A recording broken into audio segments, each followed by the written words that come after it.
And welcome to the Saturday session on talkSPORT. I'm Olly Clink. How are you doing? Hope you're having a great weekend. I'm alongside the former Lionesses forward Lianne Sanderson this afternoon. And you've just heard the British and Irish Lions win in the most dramatic of ways against the Wallabies in the second test in Melbourne after this try from Hugo Keenan. James Ryan manages to slip through one tackle. The Lions bang in front of the sticks. 5 metres out. Hugo Keenan to the left-hand side to win it! Hugo Keenan scores the try! 50 seconds to go. The British and Irish Lions lead for the first time this evening in the final minute of the game. Spine-tingling stuff. The Lions winning 29-26 there to take an unassailable 2-0 lead in the series and win one for the first time since 2013. Guy Swindles is at Old Trafford for the cricket, and England are off to a flyer, aren't they, Guy? Perfect morning as far as England are concerned. 669 in their first innings. That's a record for them at Old Trafford. A wonderful century from Ben Stokes as he became the fourth Englishman to take 5 wickets in an innings and score a ton. And then Chris Woakes was on a hat-trick in his first over as he removed Jaiswal and Sudarsan. India will resume on 1 for 2, 311 behind. At 3 o'clock, Spurs continue their pre-season preparations at Luton. Ian Abrahams is watching for talkSPORT. Thomas Frank began his reign as Spurs manager with a 2-0 win at Reading last week, both goals in the second half. This afternoon they're here at Kenilworth Road to take on Luton before heading off on tour, starting in the Far East. As for Luton, successive relegations mean that their season kicks off next Friday, live on talkSPORT 2 in League One against AFC Wimbledon. This is their final chance for preparations ahead of that one. And over on talkSPORT 2 at 2 o'clock, it's Hull FC against Huddersfield Giants in the Super League. Craig Murdoch. Yeah, round 20 of the Super League this afternoon, and a win for Hull FC will see them go back into the playoff places. Liam Watts is back in the team since the first time since round 5. FC had a great win last week at Wigan, but they need to back it up today with another victory. For the Giants, it's been a season to forget. They've only got pride left to play for in the last 7 games, but it won't be easy for the Black and White today, that is for sure. It's Hull FC versus Huddersfield Giants. For live commentary on talkSPORT 2, kick-off is 3 o'clock. Going on then, this is the place to be, the Saturday session just on one second, talkSPORT. Mate. Did you say we're on from 2? Lianne Sanderson, how you doing? Hello, you okay? Olly. Yeah, I'm good, thank you. How are you? Yeah, really, really good, thank you. How are you feeling about tomorrow, the big one, the final, the Lionesses obviously taking on Spain? I mean, I don't know. I mean, the way this tournament has gone, it just feels like it's in the air. There's an aura about it, isn't it? I know Spain are an amazing team, but can they get over the line, do you think? Yeah, I mean, I think so. I mean, judging by how Spain played against Germany and how they played against Switzerland, I was saying before the tournament started, you don't have to be a genius to say that Spain were the favourites for me. They're one of the best teams in the world, along with the US women's national team. But I think Spain and England being in the final, I actually thought Italy and Germany were the better sides. So I think we're quite fortunate to be in this position. But I think you've got to put a lot of it down to Sarina Wiegman. I say it all the time. You know, she's made 5 of the last finals. Every single tournament she's been in, with the Netherlands and England, she's made the final. So I know there's been a lot of talk this week about should she become a dame. Absolutely, honorary dame, because obviously we know she's from the Netherlands, but I think she's done an incredible job. And these players, like, people can talk a lot about how we're not playing well. I don't care, Ollie. We are in the final. Do you know what I mean? Like, it hasn't been the best football. They don't need me to tell them that. But that shows you, like, testimony of a great team is when you're not playing well and you make another final. But we can do it. I believe we can. It's not going to be easy, but judging by Spain's last 2 performances, I'm optimistic. It's coming home, Lianne. It is coming home. We're going to be at Wembley as well tomorrow for the build-up at Box Park from 2 o'clock.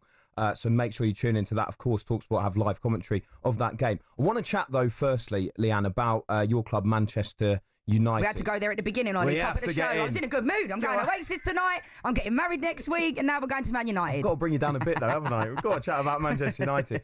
Some really interesting comments from Ruben Amorim. They're taking on West Ham tonight over in America, Manchester United. And Ruben Amorim's been talking about the transfer business and particularly the outgoings. We've had the infamous 5. Now, Marcus Rashford's obviously headed off to Barcelona on loan, but there's still some players that Man United need to shift, the likes of Garnacho, Anthony, Jadon Sancho, Tyrell Malacia. Ruben Amorim has been speaking ahead of that game against West Ham and says they won't sell these unwanted players on the cheap. there are different reasons for the players. Some players have to find a new place to have more space in the team. Other players clearly show that they want a new challenge and they want new teams. So we are just allowing to these players to have time to think and to decide. If you reach a point that they have to join the team, they will join the team because they are our players. And I know for a fact that Omar and Jason and the club have a number for these players. If they don't reach that players, they will be Manchester United players. No doubts about that. Are you believing this, Lianne, that those players won't go on the cheap? I mean, to be fair, Rashford's lowered his wages to go to Barcelona. He wouldn't do that for Manchester United. Garnacho, he's probably worth around 40 million compared to what would have been about 60 million in January as well. Do you believe Ruben Amorim there that these players, if they do get off the books, will go for the kind of fee Manchester United want? Not particularly, because I think I say this all the time. It takes an eternity for Man United to get things done, whether that be players leaving, whether that be players coming in. Look at Mbeumo, how long it took for him to come. 6 weeks. I feel like Liverpool, Chelsea, Man City, when they want players, they go and get them. And they're being linked to other clubs and then they just go and get them, don't they? So, I don't know. I like Ruben Amorim. He looks great, doesn't he? I love that tracksuit, by the way. He looks absolutely incredible. He's a stylish boy, isn't he? Yeah, he is. But I was saying to you one night, Ollie, about the fact that these players, whenever they leave Manchester United, they have that little extra sparkle. Look at Scott McTominay since he left Man United. He looks incredible. People that saw him at Wimbledon, he was flying. Hair's good, looking fresh. Marcus Rashford the other day. And I just feel like Man United it's quite a toxic place. Do you know what I mean? Like, players that seem to go there never seem to flourish anytime soon. And the biggest signing for me during this time is Bruno Fernandes staying. That is regardless of Cunha, regardless of Mbeumo, Bruno Fernandes staying for me was massive. And when Man United fans were calling into the show, and I respect everyone's opinion, saying, we should get rid of him to bring in more money. It's same as Mo Salah. Mo Salah at Liverpool, for me, give him what he wants. I'm glad Liverpool did that. As much as I'm a Man United fan, I do love Mo Salah. I think he's a top player.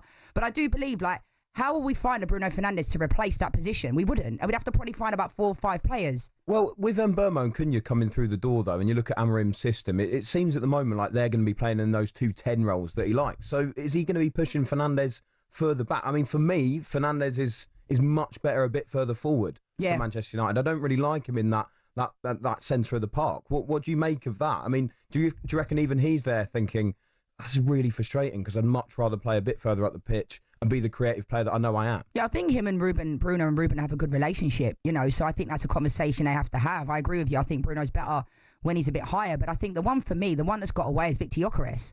I cannot believe that the fact that Ruben had him at Sporting and he's been able to go to Arsenal for 74 million. Yeah, something like that. What? How has this even happened? How have Manchester United allowed this? Because I was just expecting as soon as Ruben got the job at Man United, everybody was already linking Gyökeres to Man United, wasn't they? So I'm quite surprised Arsenal at that. Attractive, though. Of course they are. They're title challengers. And at the moment, Manchester United can't even offer him... they can't even offer him Champions League football. Yeah. So as much as there's that relationship there, you can understand he's a confident guy, Victor Gyökeres. He's coming in, he's taking the number 14.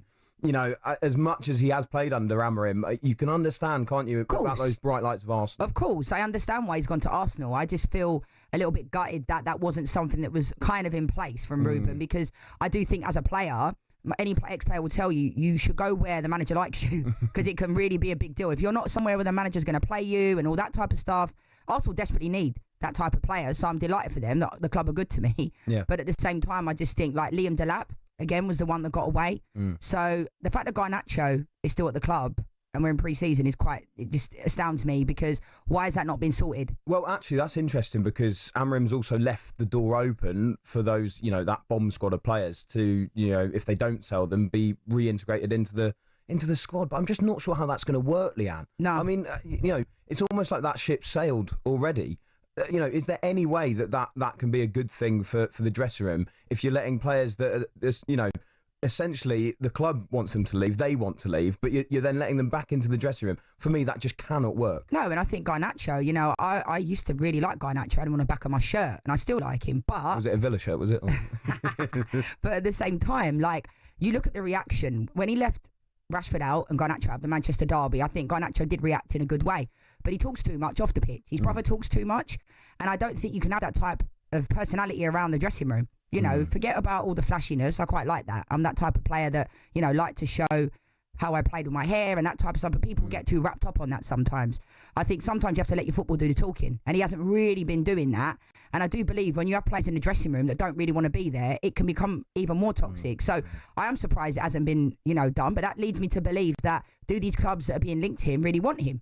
What colour were your boots?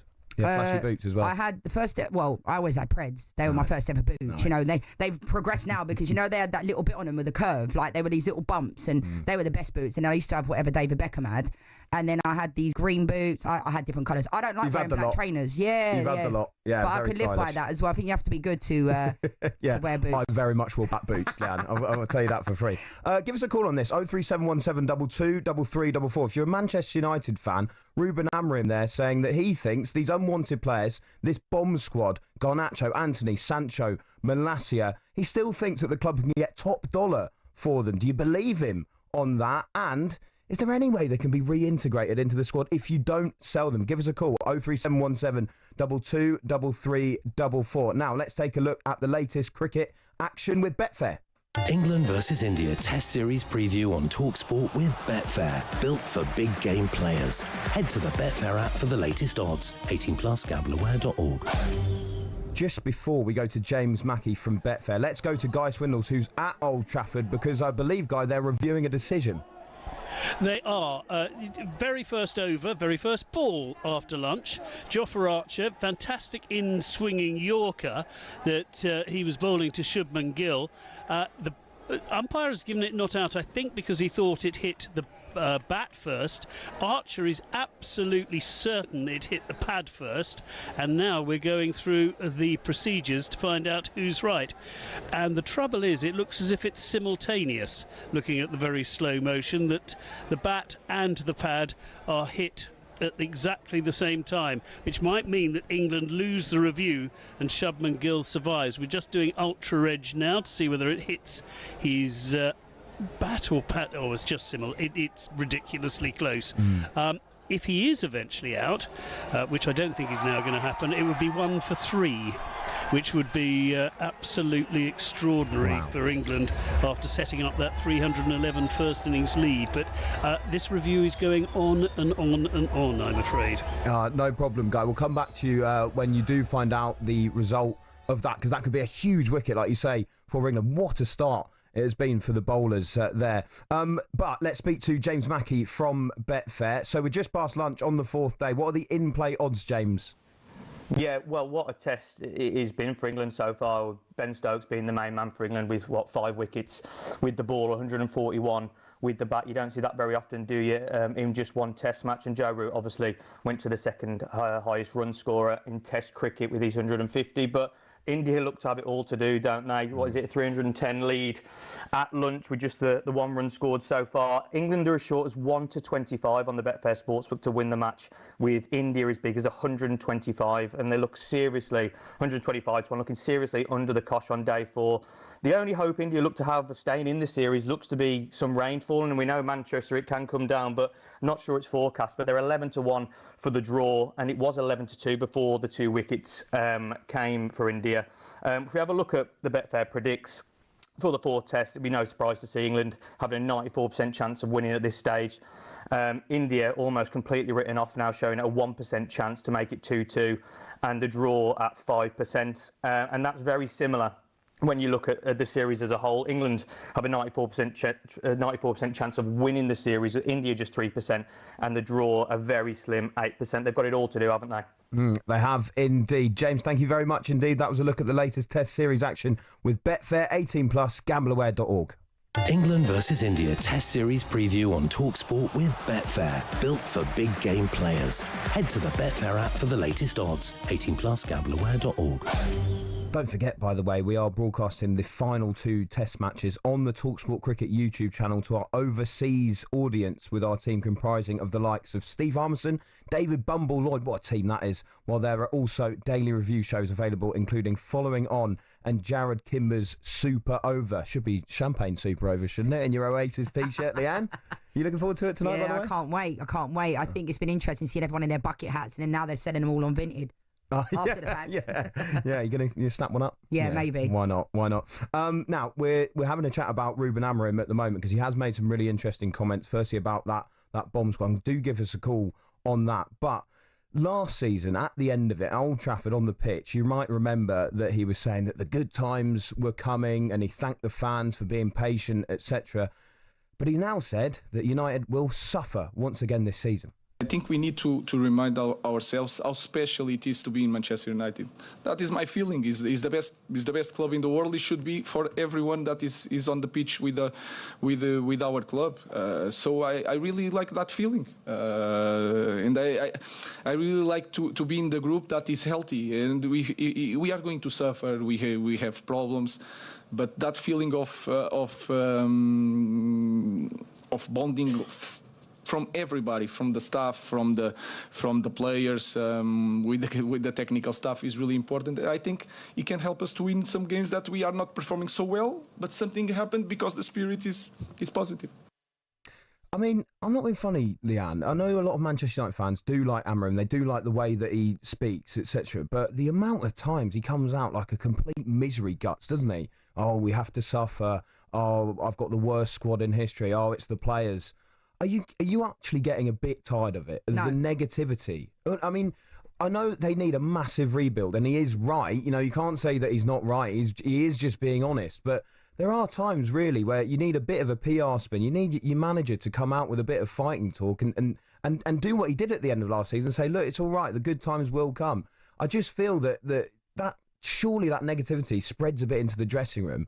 Especially when he's digging out some of those players. But I don't look at it as being negative. I look at it as real talk. I think we've had a lot of managers that have kind of, Erik ten Hag just kind of sugarcoated the real problems that were happening. I get what you're saying, but at this moment in time, there's no point in him coming out being upbeat because we're not in an upbeat position. And he's just saying it how it is. And I think it's quite refreshing to hear a manager come out and speak. He's very honest, sometimes probably too honest, but I quite like that. Because you talk about like the PR spins and all those types of things. It's like a lot of managers and players now sound robotic because everything they say gets carried away. And then it's headlines, you know. Is it wallowing, though, a bit in self-pity? I don't think it will. I mean, at this moment in time, remember he didn't want to take the job, right? He didn't want to come halfway through the season. Yep. And now he's there. You know, he's been able to have those types of conversations. But like, I think he's just spitting facts, really. I think he's saying the reality of what's going on at the club. And I think it's interesting because him and Pep Guardiola use the word suffering quite a lot. And from my time in Spain, it's almost like a translation thing because he doesn't mean we're going to suffer. Like suffer in English terminology is quite aggressive, isn't it? Yeah. But I know what he means because I'm playing there. They used to say to me, we're going to suffer today. And I'd be thinking, what's going on here? When I play for Espanyol, I'm thinking, what? Like suffer? That sounds a bit aggressive. But I know what he's saying. But I think, you know, we have to, me and Hugh have these arguments all the time on a Thursday night because Hugh believes that you have to change your tactics to suit the players that you have. To a certain degree, I get that. And the only time I questioned Ruben was against Lyon when he brought on Mason Mount and he put Kobbie Mainoo on in the 9. Yeah. Like, it was a weird decision. And I think at that moment in time, he got away with one there for sure. But I do like Ruben. I like what he's trying to do. But we finished 15th last year, Ollie. Do you think he is a bit too philosophy-driven, though? You know, there was a lack of adaptability from him. And every interview, it was, just give me the right players, just sort that out for me, and then it'll be fine, and then I can crack on with my job. Some of the best managers are able to come into any squad, improve it instantly, and take those teams up the table. I mean, the good examples of that for me are Eddie Howe at Newcastle and Unai Emery at Aston Villa. You know, they came in with players that, let's be honest, the squads were arguably worse than this Manchester United squad, and they still managed to work out a way to get those players up the table. Obviously then invested and made some signings, and now it's looking pretty rosy for both those clubs. Well, I mean, Newcastle losing, we'll chat about that in a minute. But do you know what I mean? I just feel that at times, was he leaning on that excuse a bit too much, that he wants this philosophy and it has to be his way or the highway? Well, I don't think he's kind of a drill sergeant, but I do think, I sometimes think, why did he take this job? Because if it wasn't able to play his style of football with the players, and it's like, it's almost like trying to fit, you know, round holes in square pegs. It doesn't really work. But look at how many managers Manchester United have had that hasn't worked out. Mourinho, Louis van Gaal, you know, Erik ten Hag, arguably decent managers. Jose Mourinho is one of the best ever. Maybe not right now at this moment in time, but like, and I think, I always say, I sound like a stuck record, the common denominator are the players are not good enough. Our recruitment in the last 10 to 15 years has been atrocious. Yeah. And that's the reality. And, you know, I remember Gary Neville saying we are the worst pound for pound team in the Premier League. And I genuinely believe that as well. Individually, like, how many of these players at Manchester United would get into a top 14? Now you've signed Burnley, couldn't you? Right, but top 4 though. Yeah. No. I'm still not having that at all. That's what I mean. Maybe. Yeah, maybe. But I'm still not having that. And Burnley would get in necessarily in Arsenal, Chelsea, City. Like, I'm glad with the signings we have. But with this, I sound like everyone else, like, this is Man United. We're not Man United of what we used to be, but the recruitment has been so bad. We've paid so much money. Look at Anthony. You know, people can say, oh, he's gone to Real Betis and he's doing bits. Good luck to him. Yeah. But he wasn't doing bits for Man United. So what are we supposed to do? Bring him back and expect him? You know, all he does is cut him from the right side with his left foot and bangs it. And he still can't. He still doesn't have that in his locker. So it's like we've recruited wrong players. Jadon Sancho. The list could be endless. Yep. And no one really wants these players. Them. No, because they're on such a high wage. At the moment, yeah. So, I mean, on that note, I'm positive. But what I did want to ask you about was those two players coming in, because as much as, you know, you've just listed a few players there, I feel like, especially last summer, you know, they were going for the likes of Xerxes. Before that, they brought a player like Højlund in. They were kind of going for players that they thought were gems, and yeah, exactly, Dorgu, etc.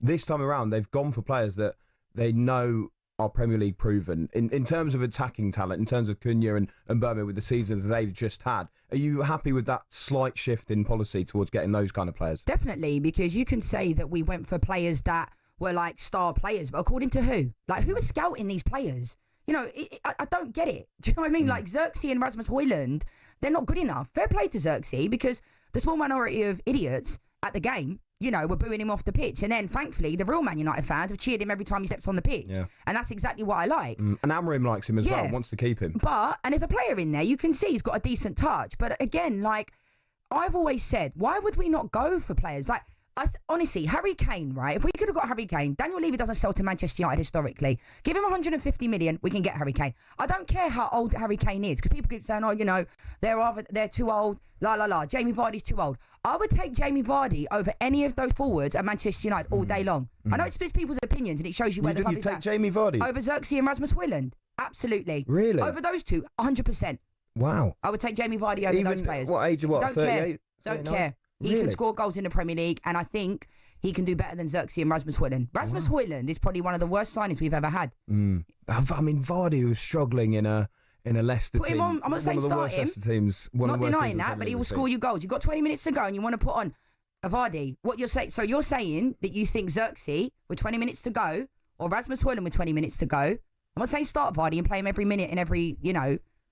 But I'm saying that I believe that he could come on for 20 minutes or so. People can call me crazy all they want, but you talk about proven, you know, players that can score in the Premier League. Now say what you want, because all I'm thinking is that shows where Man United are. Of course, but that's where we're at. Yeah, but that is where we're at. Yeah, that is where we're at. We've got a couple of texts, by the way. John says, as a Manchester United fan, why do I want to hear that we're going to suffer this season? Imagine if you're a player and you're hearing that you're going to suffer. I wouldn't be motivated by this. I would lose confidence. I'm tired of hearing Amorim and his honesty. I am tired of it. Talk about positives, and behind closed doors, say whatever. I really understand that from John. So I sent in from Olly Clink. 81089. You're reading out your own text. Yeah. But yeah, I mean, John, you're in agreement with me. I just find him sometimes so negative. Wait, so what's he supposed to do? Come out and say we're going to be great this year? I don't think we've got fantastic players when we don't? I don't think he has to be that negative, though. I don't think he has to say those kind of things, because I just feel that permeates into the squad. And those players will completely lose belief. He's just essentially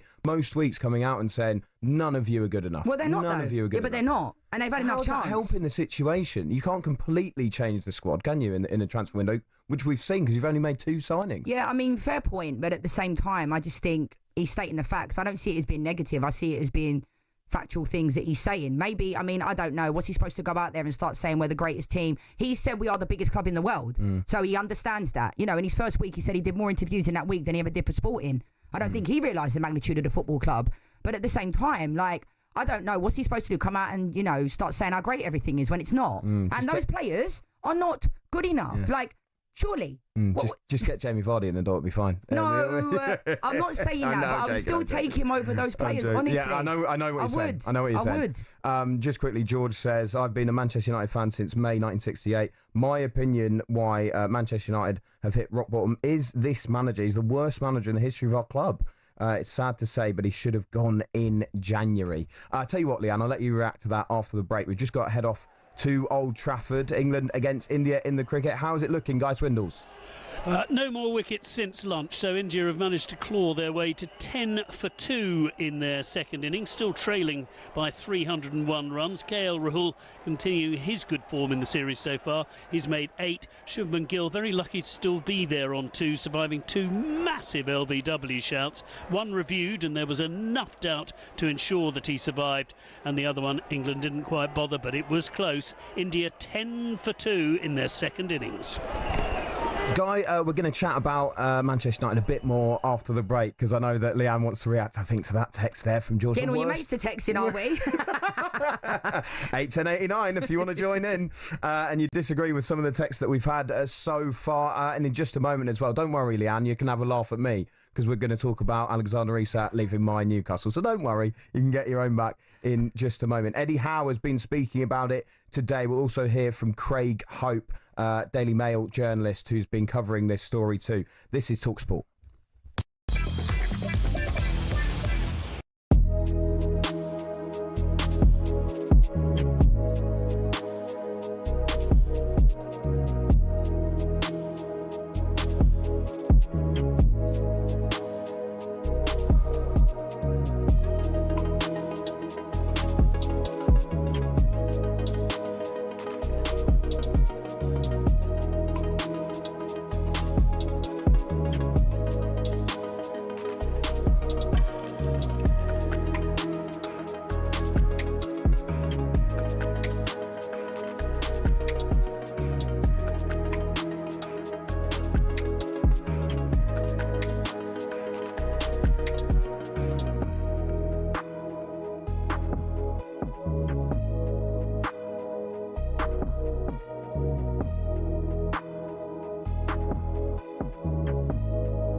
The Lions. Real-life fantasy rugby. Bitter rivalries set aside in a quest to create the world's best team in weeks. There's nothing like it, but who on earth had the idea and how did it all begin?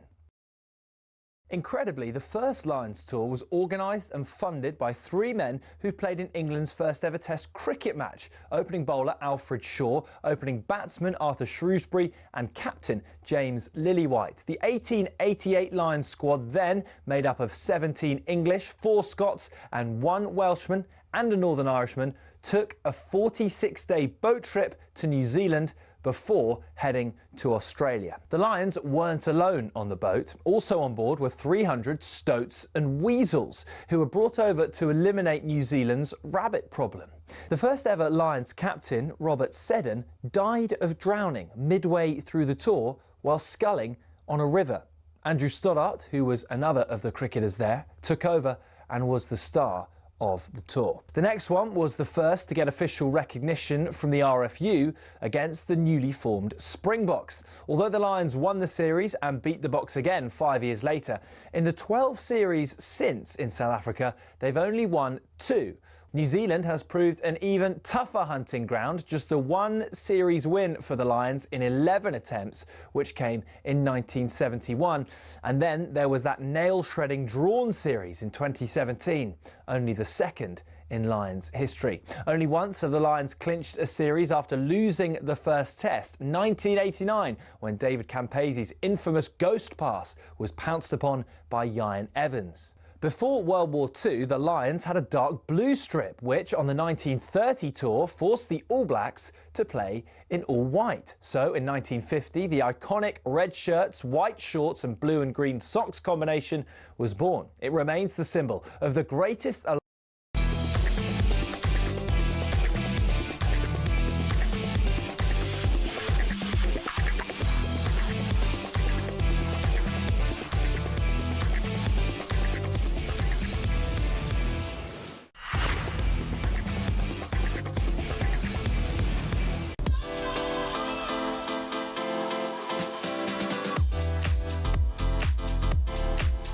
Good afternoon, this is the Saturday session on talkSPORT with me, Olly Clink. I'm alongside the former Lionesses forward, huge Oasis fan, huge Manchester United fan, Lianne Sanderson.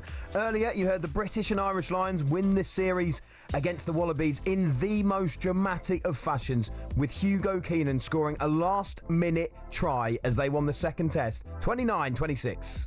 Ben Russell steps up, strikes it right-footed. It goes wide to the left-hand post. It doesn't matter. The British and Irish Lions have won their first series in 12 years. They are 2-0 up with one to play, thanks to a 29-26 victory in the MCG. Historic stuff. The Lions there taking an unassailable 2-0 lead in the series and win a tour for the first time since 2013. Elsewhere, what's the latest in the cricket? Guy Swindles. India tried to fight back after they lost 2 wickets in their first over. Chris Wokes was on a hat-trick after he managed to remove Jaiswal and Sudarshan.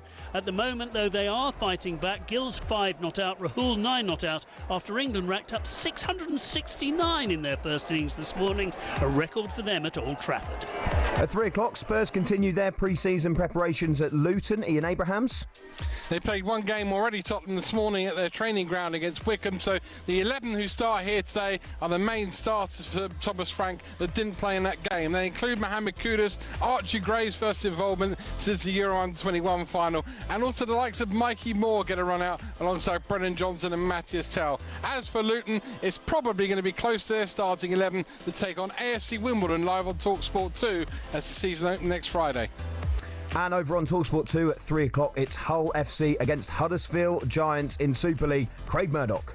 Yeah, round 20 of Super League this afternoon, and a win for the Black and Whites will see them go back into the playoff places. Liam Watts is back in the team for the first time since round 5.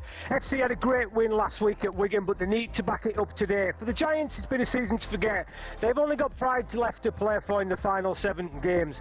Don't write them off, though. Today it's going to be a tough one for the Black and Whites. It's Hull FC versus Huddersfield Giants. Full live commentary on talkSPORT 2. Kick-off is 3 o'clock.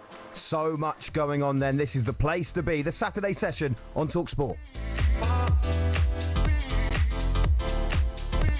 Now, Spurs are continuing their pre-season. They're at Luton today. He gave us a flavour of the lineups just now, but with the full team news, here's Ian Abrahams. Yeah, Spurs line up with Vicario in goal. It's Spence, Danso, Van der Ven and a doggy across the back. Basuma Gray, Mikey Moore, then Brennan Johnson, Tell and Mohamed Kudus, who came on last week at half-time at Reading to effectively change the game, setting up both goals for Tottenham in that 2-0 win. As for Luton, they kick off live on talkSPORT 2 in League One on Friday. This is probably as close to their starting lineup you think for that game. Josh Keeley, who signed from Spurs last Saturday, is in goal. Then it's going to be Walters as right wing back. Alfie Doughty, I think it's his first start in pre-season at left wing back, with Makoto, Anderson and Naismith as a back 3. Baptiste, Saville and Clark, with a front 2 of Naki Wells and also Ali as well. So it's Luton against Spurs. And by the way, this summer there's been no rain anywhere to be seen on the planet, certainly in this country, but it is hosing it down at Luton today. talkSPORT weatherman Ian Abrahams there. Moose, thanks very much indeed. We'll check back in with him throughout the afternoon, of course. Now, just before the break, we've obviously been talking about Manchester United. Ruben Amorim being a bit negative again, saying they're going to have to suffer this season. He's also saying that the want-away players, Manchester United are going to hold out for some money for. He's not going to sell them on the cheap. And then George sent a text to 81089. He dropped a hand grenade, didn't he?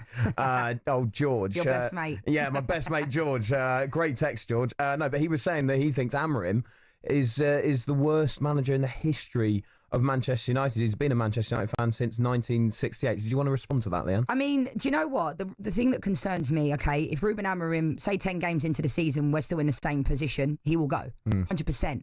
But then, say someone else comes in, I don't believe that they'll get more of a tune out of these players. And that's the biggest conundrum with Manchester United. So it's like, okay, Ruben goes, the same players are still there. Who's to say that new manager will come in and make it better? I genuinely don't think these players are good enough. I can't say it enough, Ollie. They are not good enough. Are they maximising? Dorgu, for example, right? Who else wanted Dorgu? Yeah, not many. Exactly. So we seem to go for these players, like even Rasmus Højlund, Xerxes, that no one else wants. It's not as if we're in a tug of war with trying to get these players and we end up do you remember when Berbatov signed for Manchester United? Everybody saw him on a flight to Manchester. They thought he was going to City. He chose to come to Man United.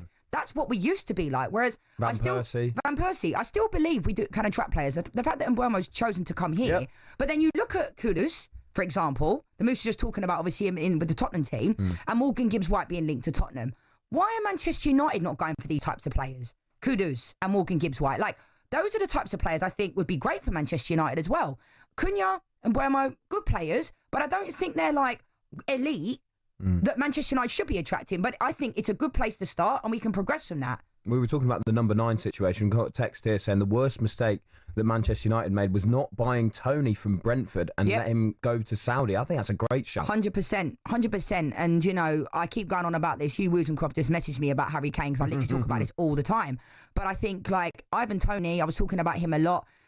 I would have taken him all day long, not just because he's my mate, but because I think he's a top player. But I understand why Ivan went to Saudi. I mean, these players, if Isak's getting offered 800 grand a week in Saudi, Bruno Fernandes is probably the anomaly that has actually not gone when you think about it. I mean, John Duran's gone there. No one hears about him anymore. So it's quite sad in a way for football that these players are going to Saudi. But I also understand if someone's offering me 700 grand a week, I'm going. Well, talking of which, let's move on to the Alexander Isak situation, because on Thursday it was revealed that Isak wants to explore his options for a move away from Newcastle. I've spent most of the last couple of days in the fetal position, rocking back and forth as a Newcastle fan, of course. But he's missing their pre-season tour of Asia. It's reportedly, the club said it's due to a thigh injury, but there's all sorts of noise around this. The Daily Mail's Craig Hope broke the Isak story on Thursday. He's out in Singapore for that pre-season tour too, and he's taken to his YouTube channel to explain the timing of this situation. Alexander Isak has communicated to Newcastle's hierarchy, the staff inside the training ground, his teammates are aware of it too, that he wants to move on. Now, this isn't a new thing, as in he's only communicated this in the past 24 hours, I hasten to add. There's been several inside the club who I think have been aware of it for some time. Now, why is that the case? Well, this doesn't just go back 1 week to pre-Celtic, it doesn't even go back to the end of last season. This goes back 12, 13, 14, 15, 16, 17 months. Let me take you back to March 24, when Amanda Staveley and Murad Gadusi were still at the club, allies of Alexander Isak, who were instrumental in bringing him here in the first place in the summer of 2022. Now, Isak, and I think this is entirely warranted, he wanted more money, given what he had done during the first 2 seasons here. He looked at what he was paid, very well paid, by the way, but thought open market value he was worth more. I think that's fair enough, and clearly Amanda and Murad, they agreed, because in the March time he was promised a soft promise, a hard promise, I don't know, but Alexander Isak in his camp thought that come the end of the previous season, 2024, that more money, improved, enhanced terms would be on the way, and the feeling was that he would probably sign that deal too.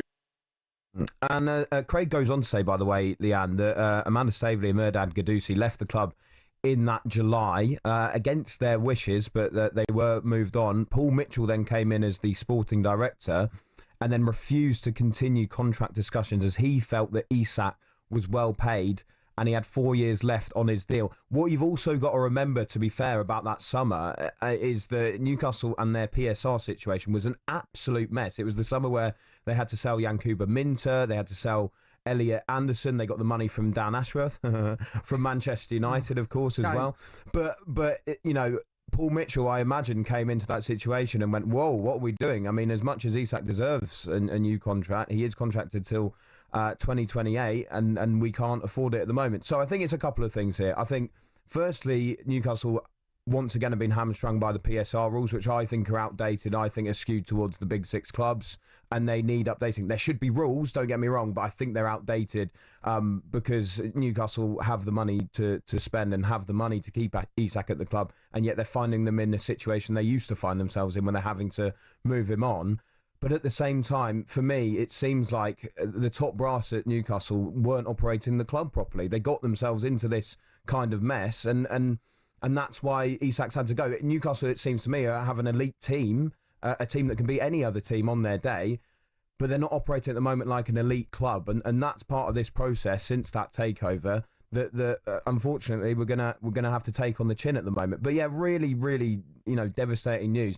What do you think about this situation? And Eddie Howe, who we're going to hear from in a minute, has talked about wanting to keep Isak. Is there any way that you feel that can happen, given that he has already, made it public that he's exploring other options? No, because as soon as we know, history repeats itself. When a player, they're saying he's got a thigh injury, no one's biting that at all, because you would still go on tour with the team, wouldn't you? At least be there. And I think it's pretty inevitable he will end up leaving.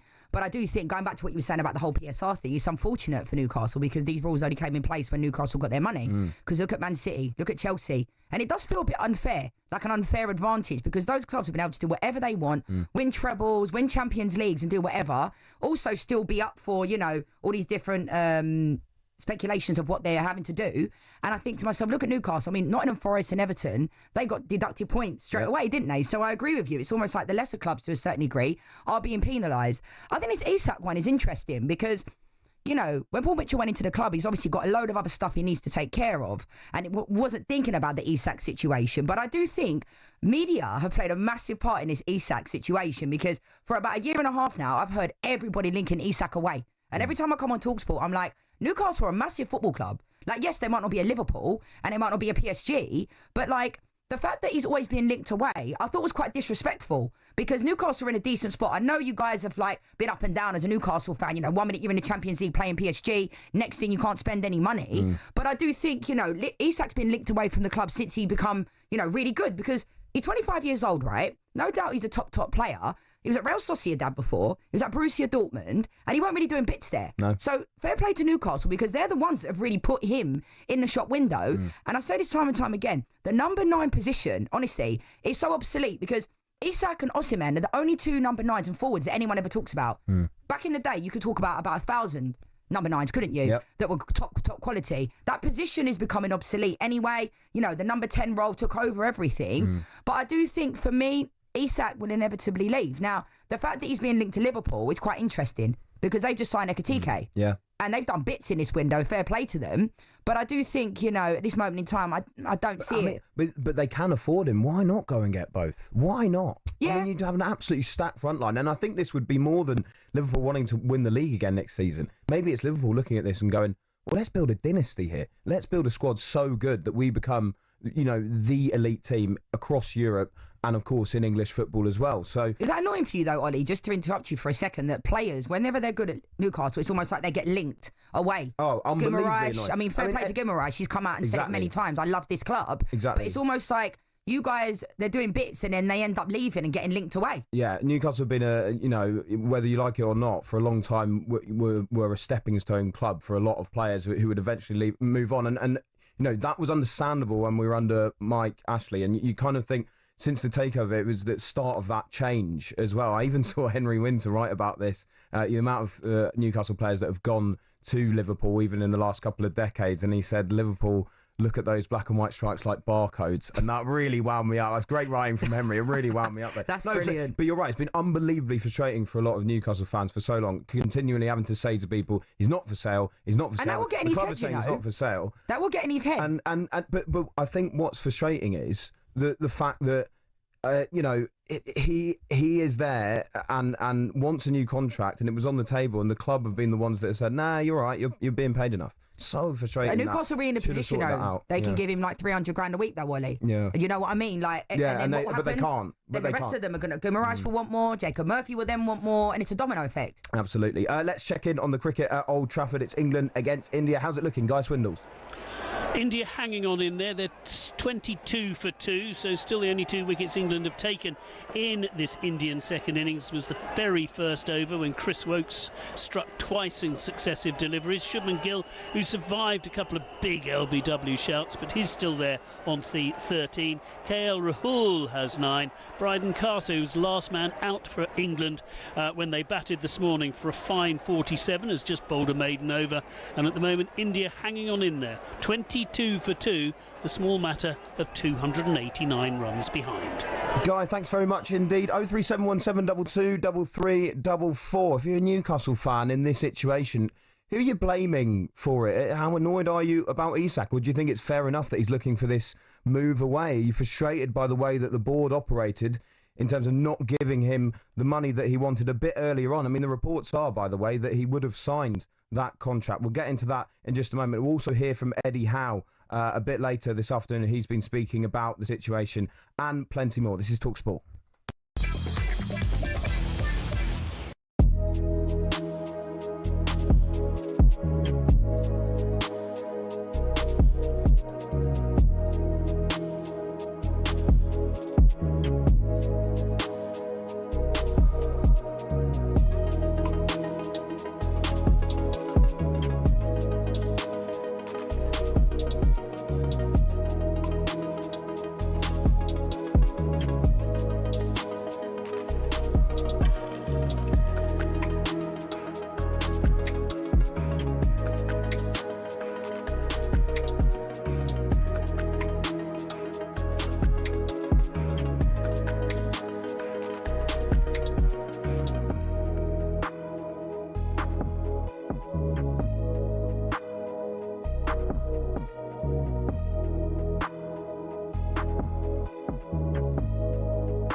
Miss him, do you know what I mean?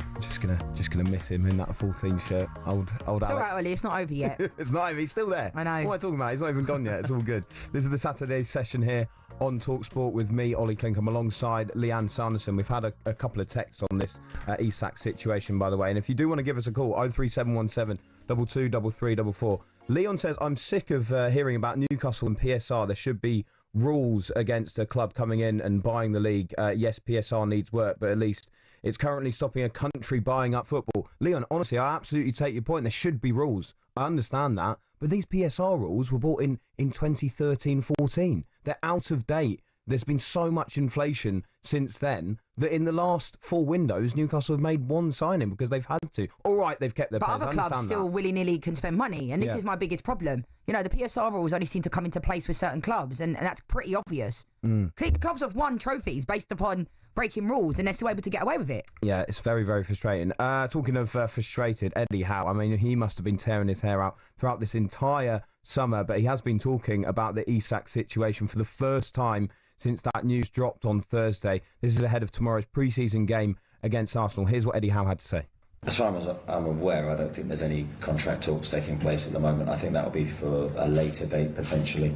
I think for now, with the situation as it is and the state of the window, in the sense that it's hurtling towards the end of the window very quickly from our perspective, there's still so much that could happen.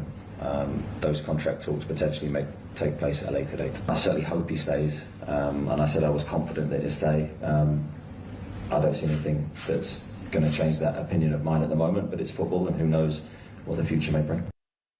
Yeah, I mean, he seems a bit downbeat there. He seems to be fairly accepting as much as he wants him to stay. Of course he wants him to stay. He's an elite footballer. He's an incredible player, but do you think the ship sailed now with this situation, Lianne? Yeah, I do. And I think it's difficult because when you go in, you'd have liked this to have been wrapped up before pre-season. You know, you don't want to go into a fresh pre-season on tour with these types of things because that will be the topic of conversation throughout the whole tour, wouldn't it? Every single press conference he's going to do. And that's the reality of football and the media. Like, they have a right to be asking these questions as well because it's a massive story. And, you know, I don't know why it didn't get sorted before. Yeah. It's inevitable for me that he will end up leaving. And I think the circus around it will continue until the job gets done. Yeah, I think you're bang on. Mick is a Newcastle fan. He's called 03717223344. Mick, how do you feel about this situation? I'm absolutely gutted, but, you know, PSR is at fault here. I mean, you're saying it's outdated. It is outdated. But there's two things with PSR at the moment. It's already starting to get the top six a bigger gap than what it already is, which it's supposed to not do. And now you want to see the best players in the Premiership. With PSR, we can't do that. The only teams that can do that at this present time are the likes of Liverpool, Chelsea, Man City. And it's infuriating as a Newcastle fan because we know we're not the richest club, but we've got the richest owners. We could go out and buy these players, bring them into the Premiership, and you've got the likes of, I'm not saying they would come, but the potential to buy Mbappe and all them, you know what I mean? I do know what you mean, Mick. And the thing is, I just said it there, I don't think that someone can come in and simply buy the league. You know, we've seen that before, of course, but there should be rules, but they are outdated and they're really harming a team like Newcastle or a team like Villa or a team like Forest who want to try and be ambitious in this league. What do you make, Mick, of the situation with the board, though, at Newcastle as well, and maybe how they've let this situation play out, not offering Isak a new contract? Can you simply sit there and say, well, it's still because of PSR difficulties, or should they have operated better? It's not been the same since Amanda left. And, you know, I'm not the only person that thinks that. Everybody thinks, you know, there's lots of Newcastle fans out there who would rather have Amanda Staveley back at the helm, so to speak. But, you know, if there wasn't PSR in place, we would pay that 300,000, wouldn't we? Yeah. There wouldn't be any gripes. You know, we could do it straight away. And it's ironic that Liverpool fans are saying, well, you know, a country's going to come along and dominate the Premiership. Well, are they not doing exactly the same thing right now by, you know, having still 500 million possibly to spend? And it's ironic that one of their previous managers, Jurgen Klopp, was, you know, throwing his teddy out the corner when we got taken over. Yeah, it's very true. Great call, Mick. 03717223344. Yeah, what Mick's referring to there, Jurgen Klopp made some comments, I think, saying that Newcastle have no ceiling, which feels very ironic. But honestly, I do think this whole thing is unfair. That was a great call from Mick because it's almost like the rules only stand. We keep saying it for the teams that are trying to progress. I mean, we can talk about, you know, countries trying to take over the league. I mean, Man City dominated for years, Chelsea before that, you know, because they put so much money in. So therefore, it's like they weren't getting penalised at that time, was they? No. Even though these rules have been in place since 2013, like those rules were obviously not being abided by. Yeah. To be fair to Liverpool, by the way, they have operated brilliantly from a business perspective. They saved up their pocket money, managed to win the league as well, and now they are splashing the cash. But at the same time, like you say there, Lianne, it just seems so bizarre and strange that the Newcastle have to find themselves in this situation where they can't offer a big contract to their players. I don't look at Liverpool the same as I would look at a Man City or a Chelsea historically with regards to the amount of money that Chelsea and Man City have been able to spend in the last 15, 20 years. You know, it was almost like a blank check, wasn't it? Yeah. They're bringing players in left, right and centre, and then the PSR and all that come into play. Newcastle had the takeover. We were talking on talkSPORT many, many times.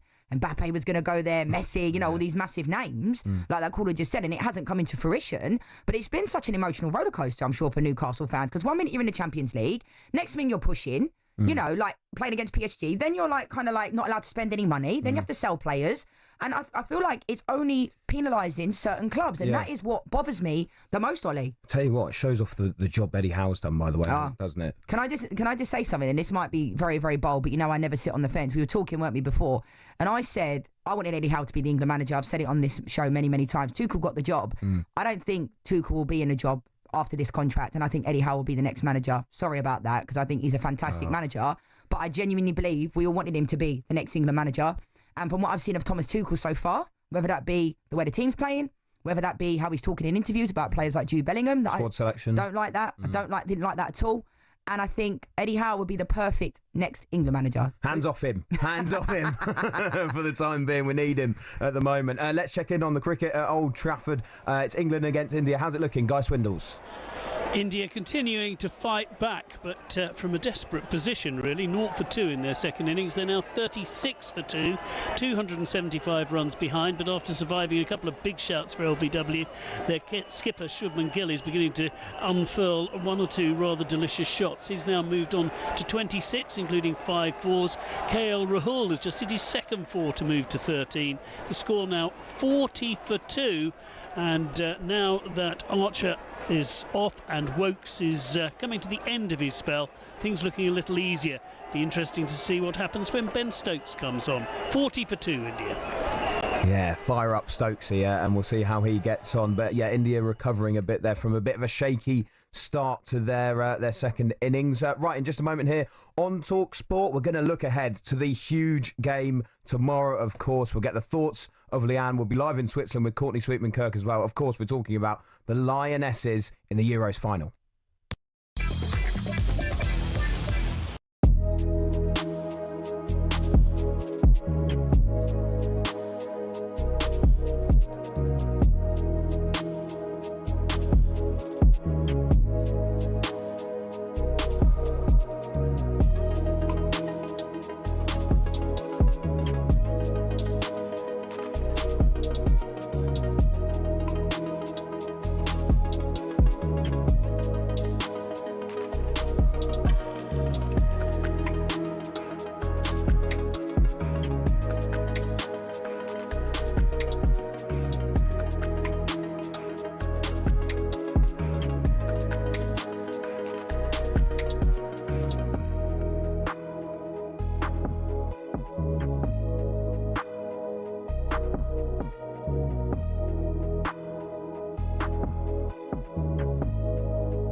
Italy scores a goal. Like, that's their mentality.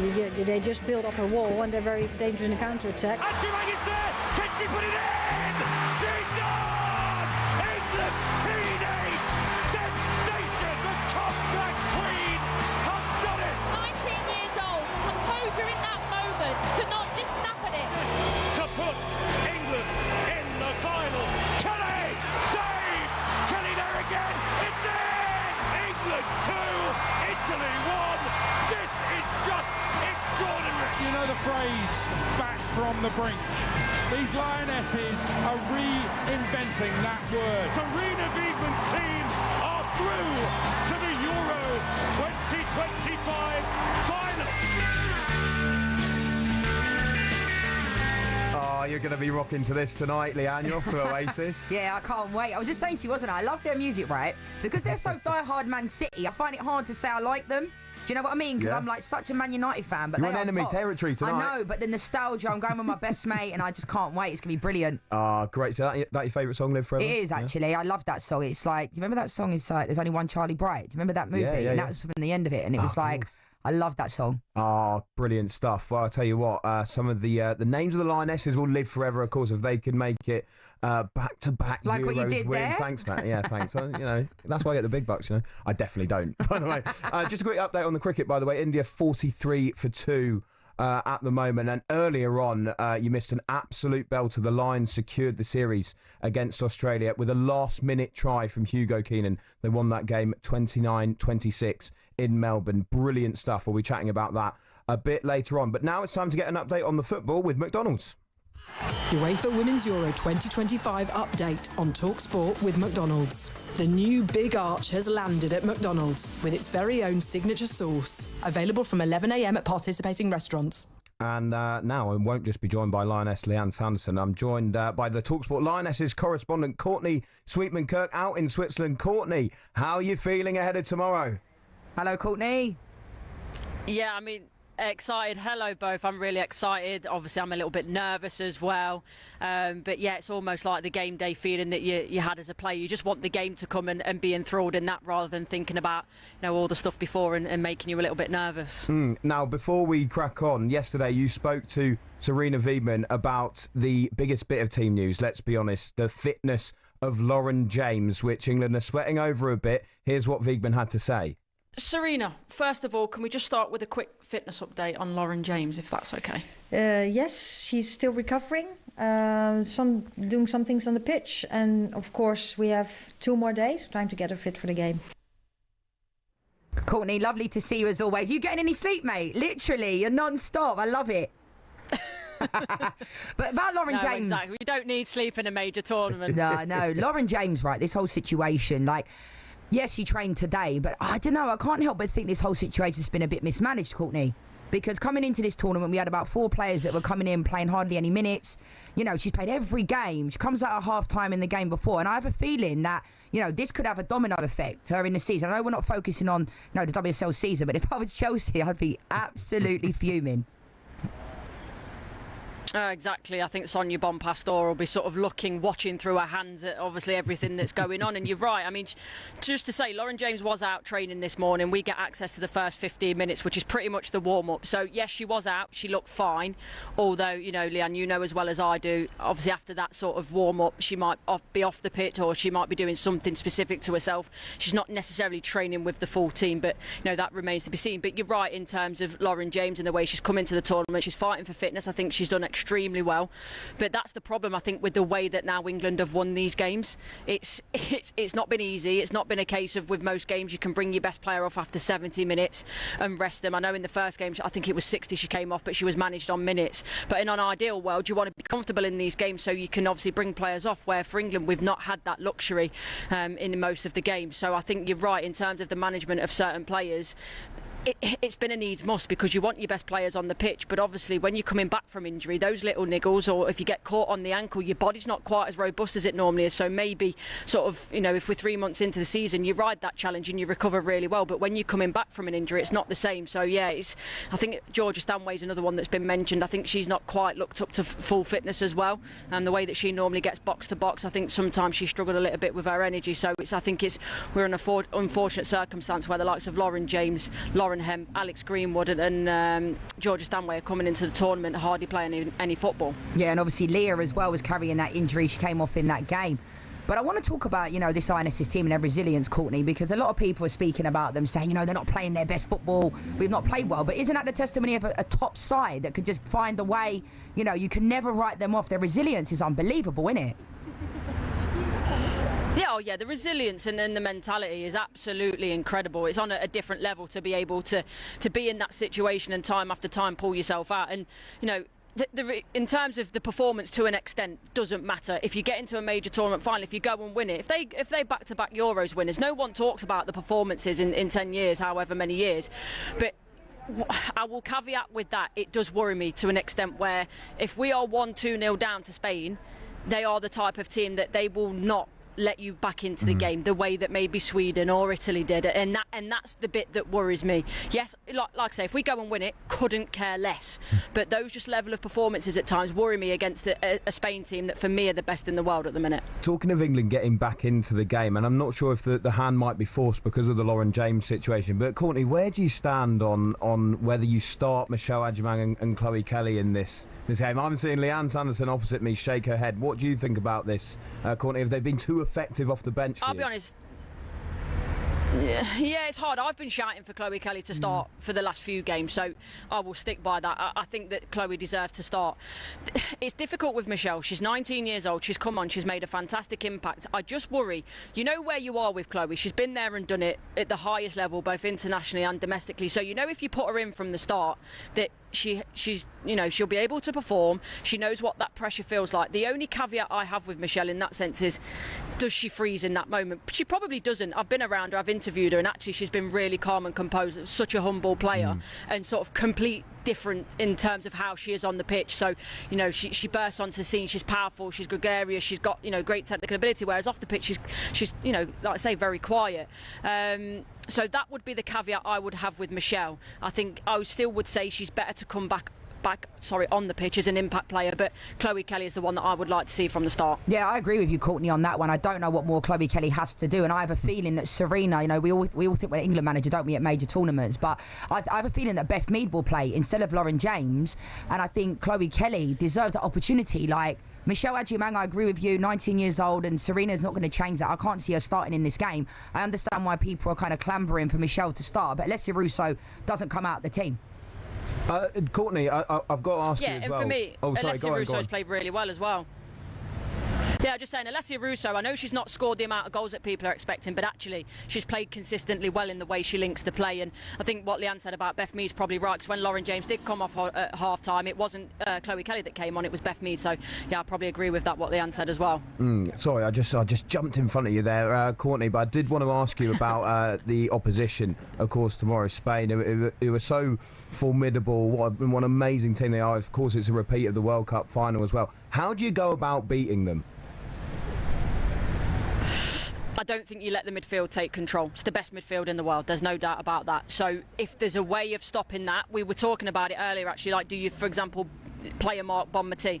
I don't think you do, because the problem is the other two are that intelligent that if you man mark her, then there leaves gaps for Alexia Putellas and Patry. So I think it's about how you stop them getting on the ball. So in terms of potentially the high press, making sure that it's really compact and there's no gaps to play into the midfield, so then they can get on the ball and turn. I think that's how you stop them. And also they play a very high line. They get dragged to the centre forward. So for me, I think Alessia Russo is going to play a really crucial role in how she has all tournament in linking the play, almost drawing defenders in, so then we can set the ball, either go straight over the top of her, or if Alessia then can set the ball back and then get it in behind for whoever may start, because sort of our forward players, whoever starts, I think has got the pace on that Spain back line. So that's how I would go about it. I'd say Courtney for the next England manager. Look at those tactical analysis. Amazing.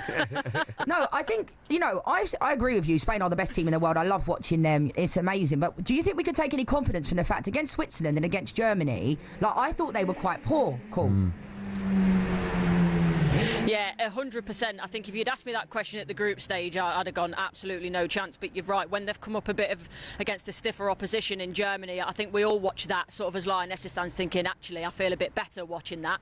That said, obviously, Aitana Bonmatí then puts in a special moment where she goes into that position, and the turn and the finish was excellent. So I agree with you. It's still going to be difficult, but that made me feel a little bit better. But, we've got quality, the Lionesses. I know we've not always shown it in the best way in this tournament, but we have got so much quality in this side, the determination as well, the resilience, the guts that it's taken for them to pick them back up. So I'm just looking forward to a really good final and hopefully celebrating a Lionesses win at the end. Courtney, you've been working non-stop. Hope you managed to get some sort of sleep before the final tomorrow. talkSPORT's Lionesses correspondent and future England manager Courtney Swithin-Kirk, thank you very much for coming on. Thanks, Cool. See you tomorrow.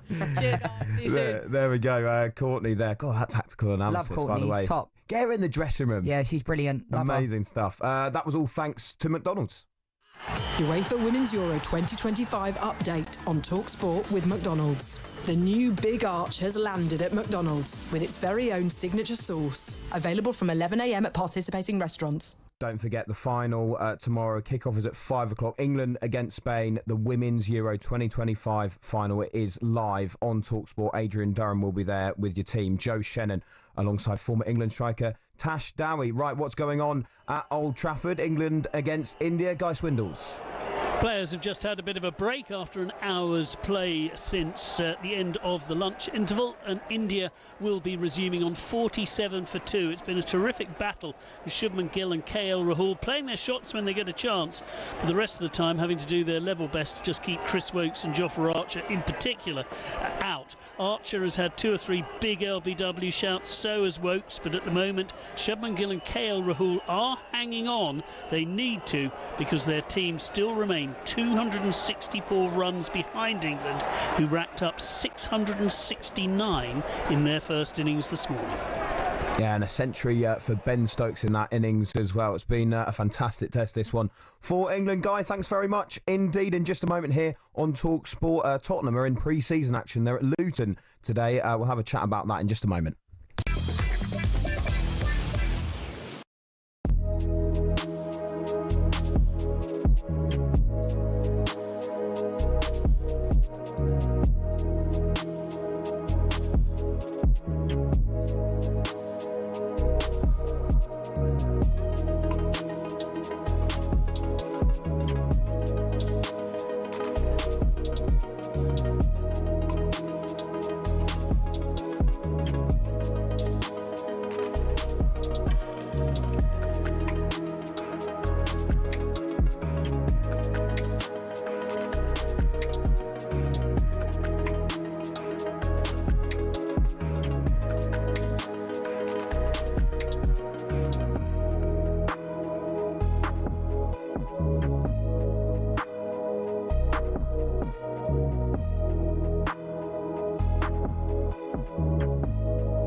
find themselves in the bottom three, back-to-back relegation. Very disappointing because over the previous couple of months we've dragged ourselves right back into it. I like to challenge myself. I've been that privileged. I've never been sacked before, so that's one of the reasons why I took the job. A low ball into the box. Could have shoots this time. He's not going to miss.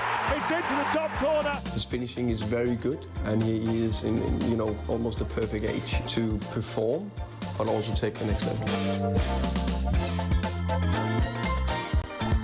This is the Saturday session here on talkSPORT. I hope you're having a great weekend. I'm Olly Clink. I'm alongside the former Lioness, Lianne Sanderson. We'll have a quick chat about Luton and Spurs, Lianne, because they're in pre-season action today. It's been a summer of change, of course, for Tottenham, and I'm delighted to welcome in Ian Abrahams, who will be at the game for talkSPORT. How you doing, Ian? Very well. Can I just bring you up to date with a bit of change to the team news I brought you about 45 minutes ago. Initially, Alfie Doughty is meant to start for Luton, but not sure if it's an injury or illness. He's pulled out, so Nigel Longvite comes in for him. There won't be any Doughty today, and he's going to be one of the key men, I think, for Luton this season as they try and get back into the Championship. Yeah, it was an awful campaign last time out for Luton. We'll chat about them in just a moment, but I mean, Moose, heading into this season, new manager, of course, for Spurs. They've got some new players through the door, including Mohamed Kudus. How would you sum up the mood around the club at the moment? Yeah, I mean, I think it's very much a work in progress at the moment. I mean, there's only a second pre-season friendly. They had one this morning at the training ground, which was against Wycombe. They drew 2-2, and half the sort of, first team squad that will make up the 24 were at that game, and the likes of obviously Heung-min Son and Romero and players like that, and half have been sent here for a game to probably get around about 75 minutes. So Vicario is the keeper today, and you think that probably looking across the actual Spurs team, the likes of Jed Spence, who had a good season last year, Archie Gray might actually get to play in his preferred position in midfield, and certainly going forward you look at the likes of Brennan Johnson, who had a good year last year, Kudus, who impressed during 45 minutes at Reading last week, and Matthias Tell, being to see what he offers this season now that he's a fully fledged Spurs player from the start. Moose, what do we expect to see from this Thomas Frank's Tottenham team? Because at Brentford he's done a fantastic job, but obviously it's a much bigger, kind of more pressure on him now. What do we expect to be different to Ange Postecoglou? Yeah, I don't think you're going to see anything that different from Brentford. I mean, the one thing I think you'll see that different from Ange Postecoglou, and Ange was happy to say this, was that, pretty much right up until the end when he did get a little bit more pragmatic, like in the Europa League final against Manchester United, and probably arguably the quarter-final against Eintracht Frankfurt as well. He basically went all-out attack, and this is the way I'm going to play. And famously, when they lost 2 players against Chelsea that were sent off, he said, listen, I'd still play with my team up on the halfway line if I only had 5. Thomas Frank won't do that. Yes, he wants to be brave. Yes, he wants to attack. He's said all that. He's said all the right things in terms of that. But the one thing he's proven he can do at Brentford is that he can mould a team to play against another team in different ways and basically take on a situation how he comes up against it. So I think he will put out different teams to face different opposition and different challenges, which maybe he didn't see in the last couple of years under Spurs.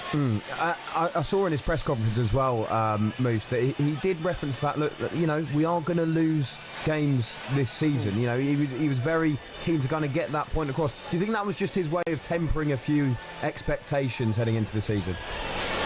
He's a realistic manager. I mean, I asked him the question about the pressure he'd be under at Spurs rather than Brentford, and he said, listen, I've told everybody, the absolute certainty, and it is, and unless you're Arsenal's Invincibles, and by the way, they lost some games in the cup competitions, but unless you're Arsenal Invincibles, every team will lose a game this season. I don't care whether Liverpool go and buy Isak and Mbappe and everybody else, they'd still lose a game somewhere, right? It's because Arsenal, I think, are the only teams in this last century or this century to go unbeaten. It is almost impossible, right? Not impossible, almost impossible. So he's right, and he's just being realistic. He's just telling everybody, listen, when we lose the game, it's not the end of the world. There's no need to think that the earth's going to cave in and that's the end of our challenges on any front. It's going to happen. happen. He's just laying the groundwork, and I think he's just being realistic, which is what he was all the time when he was the manager of Brentford. He just wanted to be realistic. You know, the whole bus stop in Hounslow. Well, that's got to go now because Spurs aren't a bus stop anywhere. But what he is trying to say is, and maintain, is a kind of realism of a football manager rather than being sort of brash and, I'm going to win everything and I'm going to win every trophy, blah, blah, blah. He's not like that.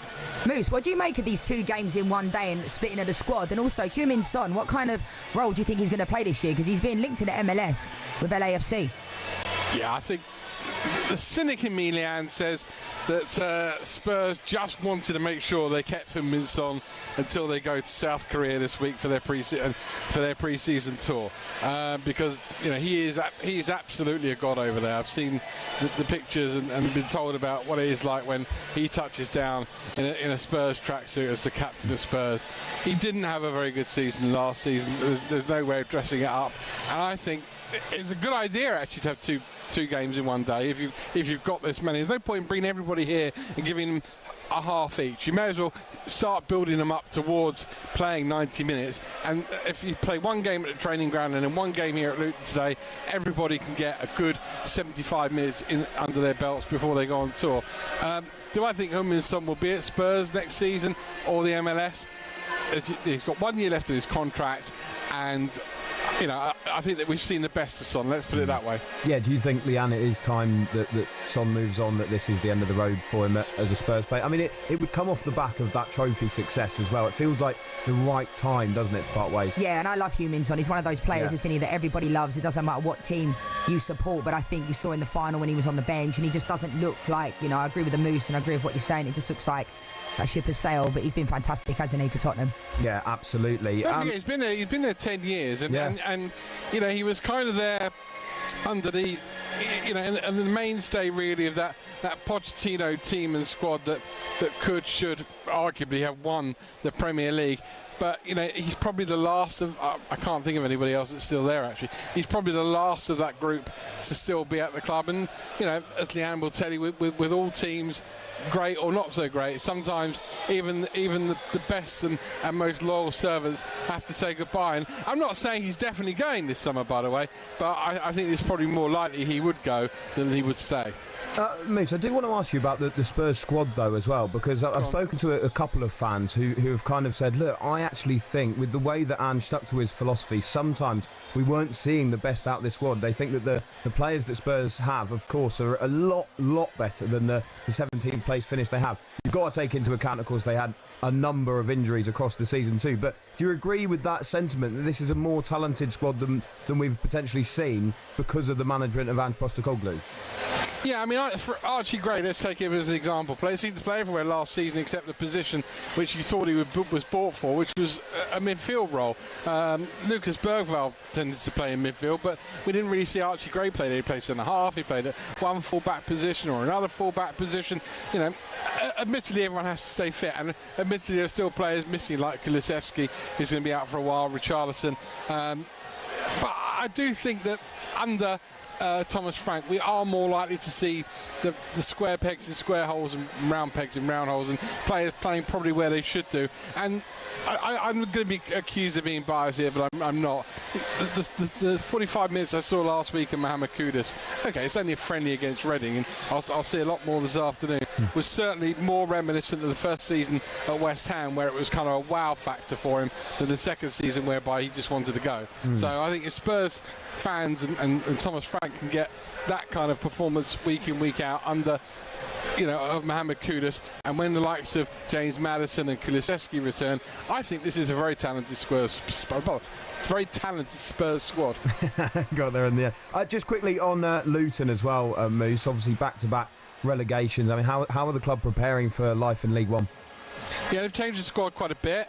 Josh Keeley actually signed last Saturday from Spurs, makes his debut today. Goalkeeper on loan from Spurs to Leyton Orient last season, if the name rings a bell. Cal Naismith has come back. They've brought in the likes of Naki Wells, very experienced striker, should score loads of goals in League One. George Saville, very experienced player, Northern Ireland international, played for Millwall for a long time. He's now been brought in as well. The likes of Cordy Woodrow are back from their loan spells. Gideon Kadua has been brought in from West Ham a couple of years ago, 3 years ago now, helped West Ham's youth team win the FA Youth Cup when they smashed Arsenal 5-1 at the Emirates.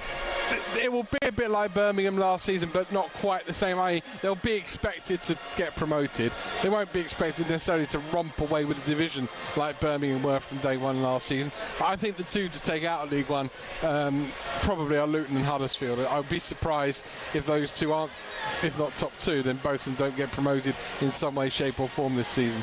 Moose, thanks very much indeed. Moose. Ian Abrahams there, who is watching Spurs at Luton today in a pre-season friendly. He's on Kudus watch, it sounds like, as well. I'm on Mikey Moore watch. I like him a lot. I saw him play a couple of times at Tottenham Hotspur Stadium last year, and I know he's got a bright future ahead. He picked up an injury at the end of the season, but I think he's a top player. Yeah, I feel that there were a couple of times, weren't there, last season where I just felt because of that injury crisis, he was almost being thrown in. Yeah, he's only 17. Yeah, a bit too early, and you're expecting a lot from him. You can see, though, there's a player there, Definitely. and they've been talking about him for years at Tottenham and the fans. Do you know who's good with young players? Thomas Frank. He is very good with young players. He has been at Brentford this whole time. Let's quickly check in on the cricket, shall we? England against India. Guy Swindles. Finally a bit for the Indian fans, and there's a lot of them at Old Trafford, to enjoy this partnership between KL Rahul, who's played very, very solidly, 20 from 61, and Shubman Gill, who's unfurled some just lovely, lovely shots. He's raced to 39 of just 46 deliveries. They did have to survive a big LBW shot before he got off the mark, but he has played really, really nicely. Liam Dawson, well, he's into the attack alongside Jofra Archer at the moment. England, of course, built up that massive first innings lead of 311 thanks to that century from Ben Stokes this morning. His first for 2 years for England as they reached 669. In response, 61 for 2 India. They're 250 runs behind exactly. Cheers, Guy. Right, in just a moment here on talkSPORT, we'll be reviewing the British and Irish Lions' incredible, dramatic series victory against the Wallabies in Melbourne. talkSPORT's Andrew McKenna will join us in just a moment.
The Lions. Real-life fantasy rugby. Bitter rivalries set aside in a quest to create the world's best team in weeks. There's nothing like it, but who on earth had the idea and how did it all begin?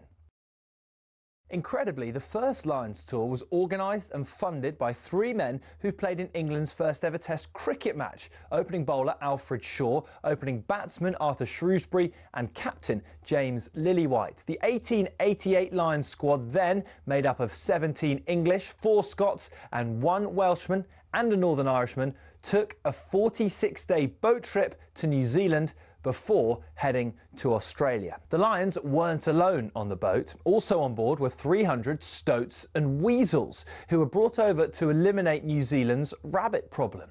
The first ever Lions captain, Robert Seddon, died of drowning midway through the tour while sculling on a river. Andrew Stoddart, who was another of the cricketers there, took over and was the star of the tour. The next one was the first to get official recognition from the RFU against the newly formed Springboks. Although the Lions won the series and beat the Boks again 5 years later, in the 12 series since in South Africa, they've only won 2. New Zealand has proved an even tougher hunting ground, just a 1 series win for the Lions in 11 attempts, which came in 1971. And then there was that nail-shredding drawn series in 2017, only the second in Lions history. Only once have the Lions clinched a series after losing the first test, 1989, when David Campese's infamous ghost pass was pounced upon by Ian Evans. Before World War II, the Lions had a dark blue strip, which on the 1930 tour forced the All Blacks to play in all white. So in 1950, the iconic red shirts, white shorts and blue and green socks combination was born. It remains the symbol of the greatest alliance of adversaries in all of sport. To borrow the phrase from Jim Telfer, the Lions is Everest.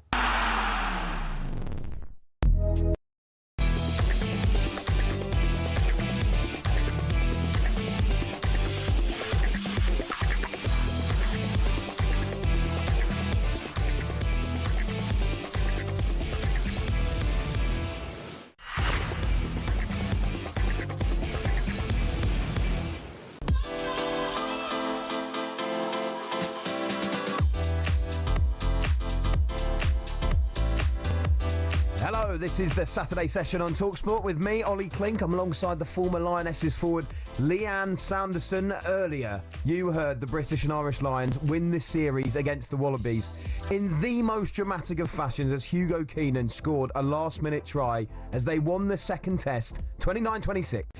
James Ryan manages to slip through one tackle.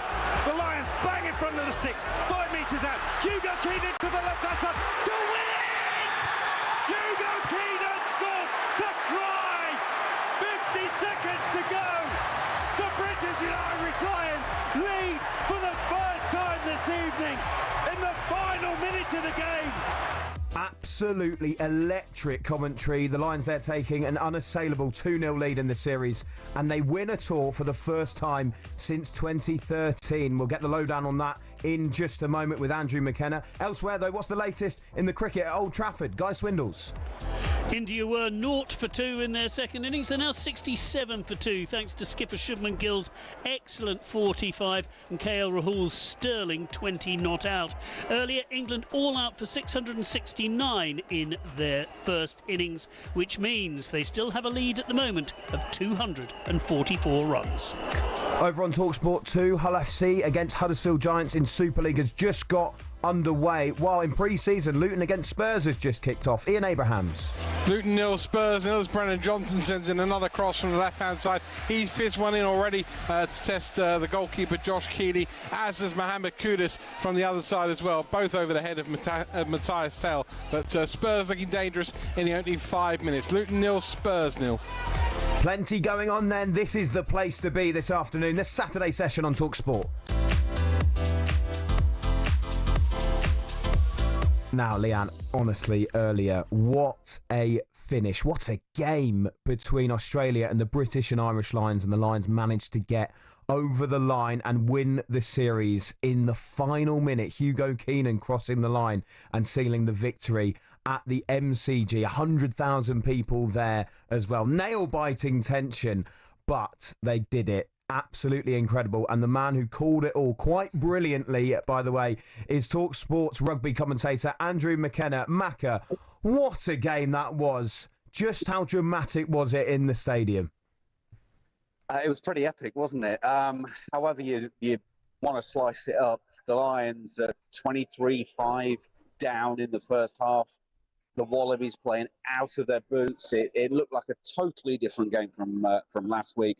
And then we had the comeback in the second half. They came on, they improved. The Wallabies just dipped a little bit. and then Hugo Keenan with that try in the final minute. I mean, the roof, if there was one, just would have come off the MCG. It was absolutely incredible. And as they always say, it doesn't matter if you don't lead the game for the entire match. It only matters once, and that's when the final whistle goes, and that's when the Lions led for the first time. And Maka, how are you feeling? Because as we can see, you're in celebration mood. You look like you're in a pub. By the way, that applause isn't for me. I am actually in the British and Irish Lions Hotel, and that is the team arriving back from the stadium. Oh, so, wow. There is going to be the party to end all parties starting very shortly. There are some supporters in here. There's also families of the wives and players. But I was kind of expecting that cheer sooner rather than later. It's perfect timing that's arrived while we're on air. Oh, fantastic stuff. Mac, I've just got to ask you about this game in terms of Lions history. We've seen so many dramatic games, dramatic finishes to games. You only have to think about 97 and Jeremy Guscott with the drop goal. But this feels like the most special way for the Lions to win this series. Well, what is really interesting is the last 3 times the Lions have won the first test, they've lost the second. 2001, 2013, when they were here in Australia last, they lost the second test in Melbourne, and then 2021 in South Africa. So they've actually bucked the trend of that. And they've also, this is the first time they've won a test match in Melbourne. Now, in fairness, it is only the 3rd game that they played in Melbourne in terms of a test match, but they've not got a great test match record here. So to actually just get over the line was a big thing for them. But yeah, it's now a case of, can they clean sweep the series? And clean sweeps are very, very difficult to do for numerous reasons. But I would suggest that one of them might be it's quite difficult to train with a hangover on Monday and Tuesday. Mac, I was going to ask you about that. 2 up with 1 to play. Like, how do you think the team would approach that final game?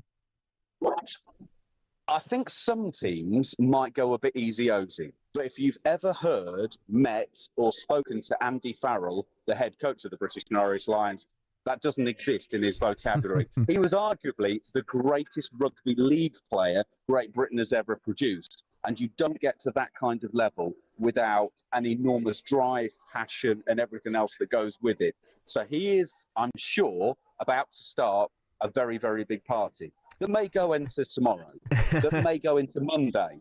But when it's time to go back to work, Andy Farrell will most definitely crack the whip.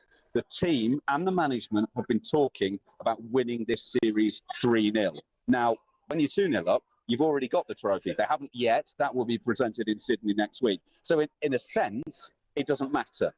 But it does to these guys. They want to come. They want to win this series 3-0. So when they start the preparation for the Sydney Test match, it will be not half power or 3/4 power. It will be full power, and they will go into Sydney like it was a decider. It seems to me that Macca will be leading the charge of those party celebrations, by the way. Talking of Andy Farrell, following that dramatic win, our reporter Alfie Reynolds spoke to both Captain Maro Itoje and the head coach, Andy Farrell. Andy, that's the biggest comeback in Lions history, and you did it with the final play to win the series. Does it get any better than that? Well, not really, no. When you see what it means to everyone in there, you can hear them, can't you? These lads have dreamed of being a British and Irish Lion all their lives, and to get to the point where we come to the MCG, 90-odd thousand people, with a dramatic finish like that to win the series, is what dreams are made of, and no one can deny that for us now. It's a special moment for everyone.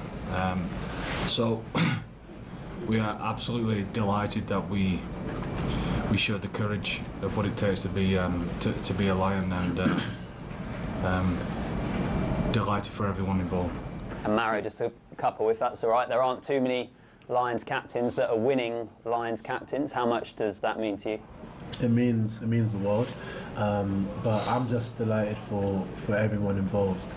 It's been a massive squad effort. There's been, all the players who's come in, who've now left, the guys who got injured at the start, who added to what we're doing, all the backroom staff. This has always been the goal, to get for the results to be this way at this point in the tour. yeah, just delighted. This is what dreams are made of. Yeah, Maka, you can see how much, you can hear how much that means to both Andy Farrell and Maro Itoje. And I do want to ask you about something Alfie pointed out there, the biggest comeback in Lions history. When they were 23-5 down, what were you thinking in that scenario? Did you think that the game had got away from them? I was thinking it's going to be a good game to win from here. Yeah, I mean, let's be honest, the Wallabies absolutely fronted up tonight. And if they'd done that last week, then maybe it might be a little bit different. Maybe half-time was the key point in all of this. We spoke so much in the build-up, Rob Valentini, Will Skelton are back. Well, Rob Valentini got to half-time. Will Skelton got to about 57 minutes. And Lange Gleeson came on and played really well, but he doesn't have the physical power. He's a more skillful back rower than Rob Valentini. And that was maybe where the game changed a little bit, in the fact that the physicality from the Wallabies wasn't quite as intense as it was in the first half. And that gave the Lions an opening. And they came through that. They poured through it. There were a couple of really good opportunities that didn't go their way. So actually, it could have been less dramatic, but hey, you know, let's overlook that one because it gave us an absolute grandstand finish, and that they've won this particular series. But yeah, first half, we were sort of looking at each other in the commentary box, Bankay, Alex Cuthbert, and myself, and we were like, "Whoa, this Wallabies has come to play." And look, let's be honest about it. They had to after last week. They were pretty meek. They were pretty timid. They were pretty mild. They had to come and front up tonight. Because if they got blown away 2 weeks running, and as you say, in front of 90-odd thousand people, that would have gone down like a pretty ordinary sandwich. So they had to front up, and they did. So fair play to them. The looks on their faces at the full-time whistle, they couldn't quite believe what had happened. But they've now got to pick themselves up. The fixture list is very much unforgiving. So they play the Lions next weekend in Sydney. The following weekend, they're flying to Johannesburg because the week later, the Rugby Championship starts, their equivalent of the Six Nations. They've got 2 games against South Africa. So they've got to pick themselves up after a Lions series defeat and then go and play 2 games away from home against the best side in the world, according to the world rankings. So Australia, yeah, there's a bit of... and there's training to do, but there's probably more sort of counselling as much as anything else to actually get their players through it, because they put a lot into this emotionally and physically, and this one will sting. Yeah, and good luck to them as well going to South Africa. Just very quickly as well, shortly after full time, Alfie Reynolds was pitch side for the entire game, which means he managed to grab the man of the moment, the try scorer in the final minute, Hugo Keenan. It's a bit surreal, to hear this crowd in this stadium, for it to go down to the wire, for us to not get the performance we wanted, but to show the character to come back, to play that many phases, the last couple of minutes to hold on to the ball, and I suppose trust ourselves is unbelievable. It's been an unbelievable group, unbelievable set of players, coaches, backroom staff, and yeah, we're absolutely chuffed that we can do it for not only the 23 today, but the wider squad, the management, everyone, and the 50,000 Lions supporters and everyone back home. It's unbelievably special. Maka, we can hear there what the players feel, but where does this rank in some of the greatest ever Lions moments over the years? As we said earlier, winning Lions series is very, very hard. It's the first time the Lions have done it in 12 years, and it was thick end of 12 years since they'd won a series before that. So they don't come around very often. So this is going to rank very, very highly. Now, even rarer, a clean sweep series. So that is now going to turn their attention. To be a Lion, to win a test series and sweep the opposition, doesn't matter who they are, is going to be very, very special for him. You know, that is something that you don't ever take away from the CV. You might have gathered that a few more of the squad have actually walked into the bar area where we are at the moment. There's a little mezzanine level as they make their way up around the perimeter here to make their way to their rooms and to the team rooms. I don't imagine we'll see them down in the bar area. I think they'll be staying in the team room this evening. But yeah, I don't think there's going to be a great deal of sleep on this. Drinks are on you, Macca, I think, tonight.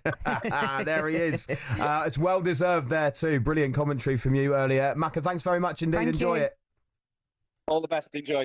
There we go, Andrew McKenna. By the way, if you want to hear whether the Lions can make it a whitewash, it will be live next Saturday on talkSPORT. Kick-off at 11. All the coverage starts from 10 o'clock. It would be some achievement if they can pull that off. Right, let's head to the cricket at Old Trafford, England against India. How's it looking for England at the moment, Guy Swindles?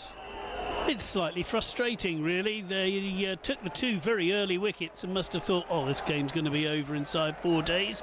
Well, Shubman Gill and KL Rahul have got other ideas because they've taken the score from 0 for 2 to 68 for 2. Shubman Gill 45 not out, Rahul 21 not out, and England have just wasted a review, rather. They went for the LBW against Shubman Gill. I could have told them it was missing leg, and sadly for them, so did the video replay afterwards. So that's another review that's been burnt by England. India 68 for 2 in their second innings. They still trail by 243. And what's the latest in the pre-season game between Luton and Spurs? Ian Abrahams. 19 gone, Luton 0, Spurs 0, but Spurs desperately unlucky not to be ahead. Really good defending by Chris Makoso for Luton. Ball played right-hand side of the penalty area in for Matthias Tell. Tell shot went past Josh Keeley, the goalkeeper, but the defender running back towards the line managed to just get enough on it to clear the ball away. Spurs have been the more dangerous. By the way, they also made a change to their published lineup. No Doggy from the start today. It said Jamie Donnelly, who has curiously been playing some sort of left wing back role. That's certainly not where he's best employed. But Spurs are on top here. It's Luton 0, Spurs 0. Cheers, Moose. We'll check back in with Ian Abrahams throughout the afternoon, of course. Right, next here on the Saturday session, we'll be looking at the news that Lucas Paqueta is set to be cleared of the spot-fixing allegations against him. We'll get Lianne's thoughts on that next.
song other than Live Forever you're looking forward to tonight? You're off to Oasis, Lianne Sanderson. I'm so jealous of this, by the way. You got a spare ticket?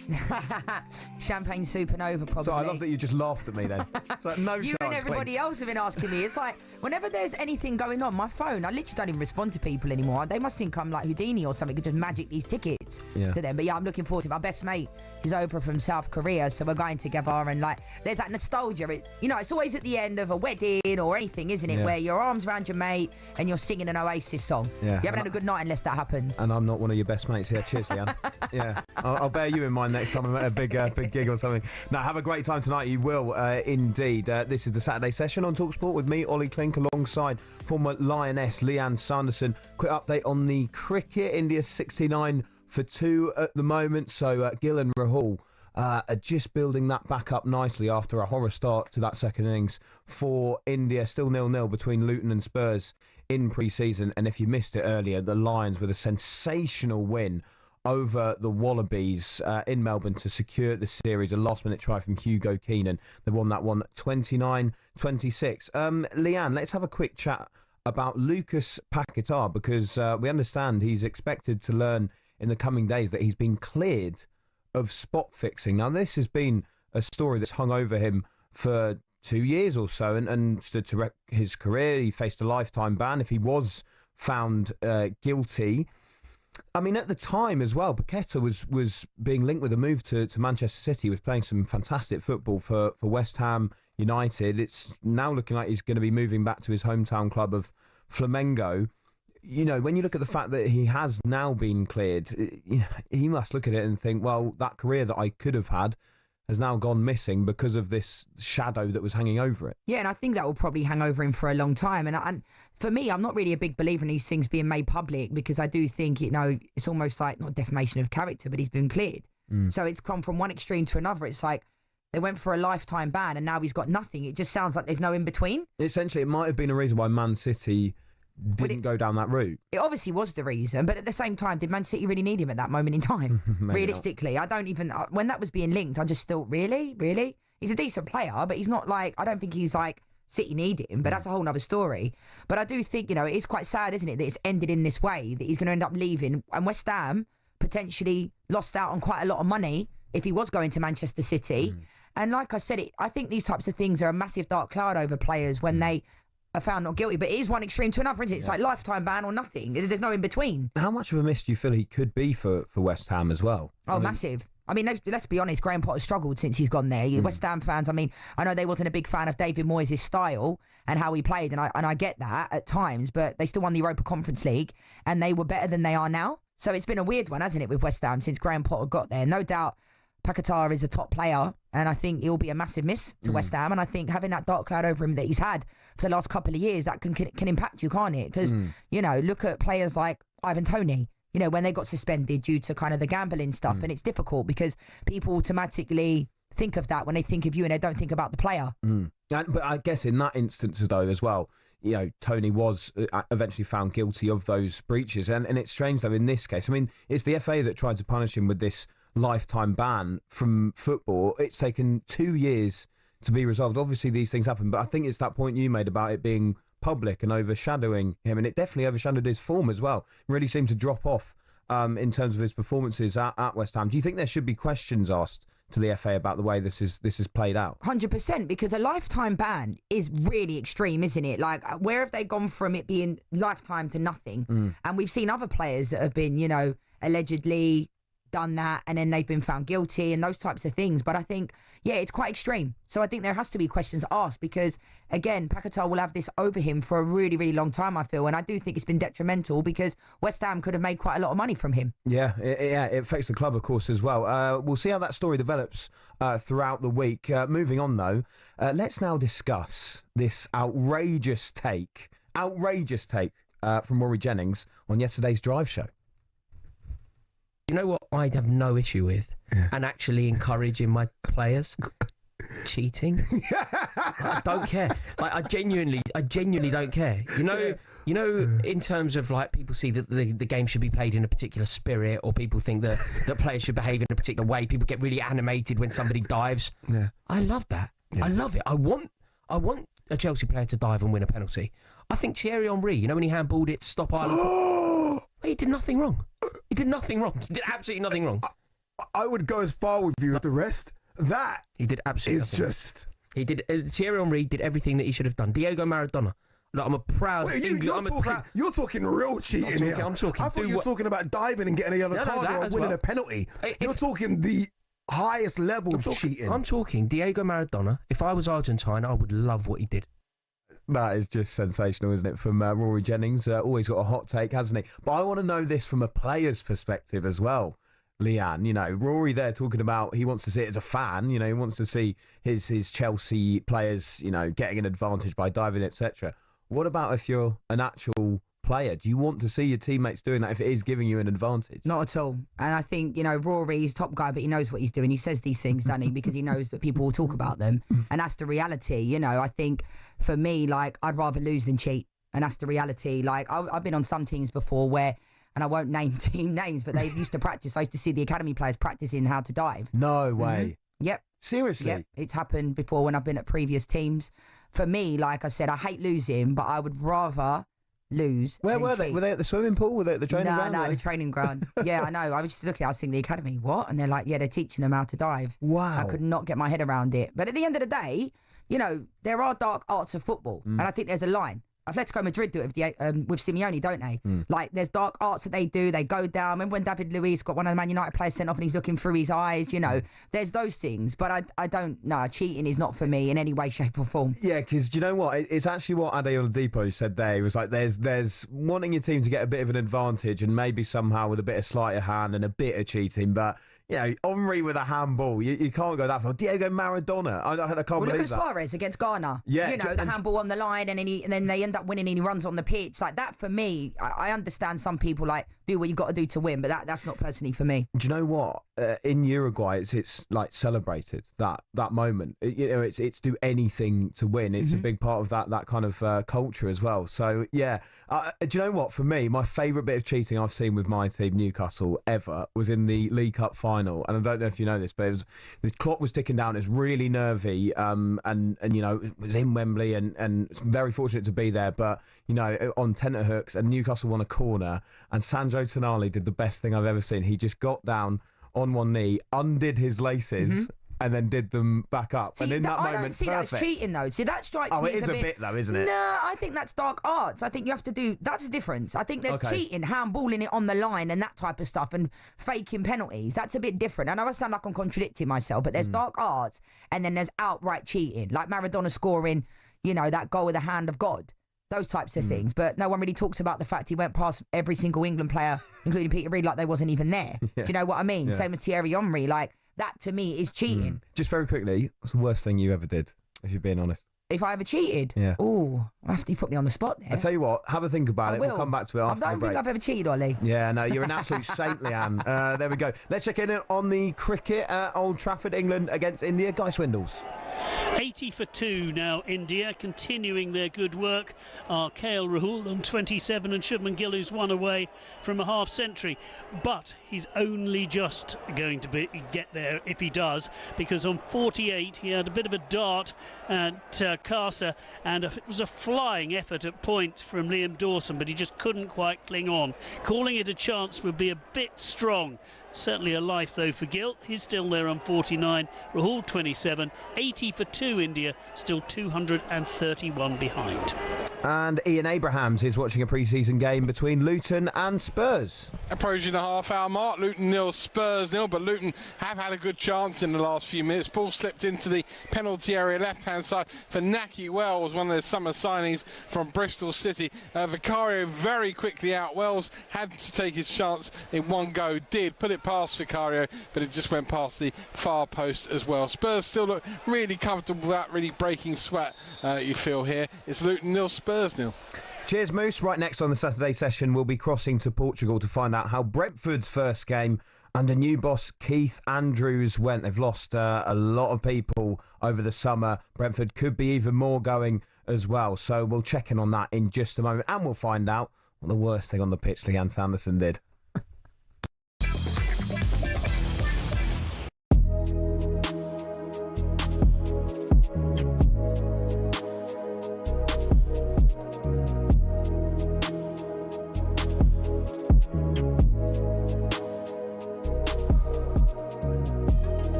Go on, Lianne. What was the worst thing? Well, the closest thing I could ever think of in 2015 when we won the bronze medal at the World Cup, we got the throw from the right-hand side, and I remember Alex Bremer took it, I think, and it was for us to win, you know, the bronze medal, come third.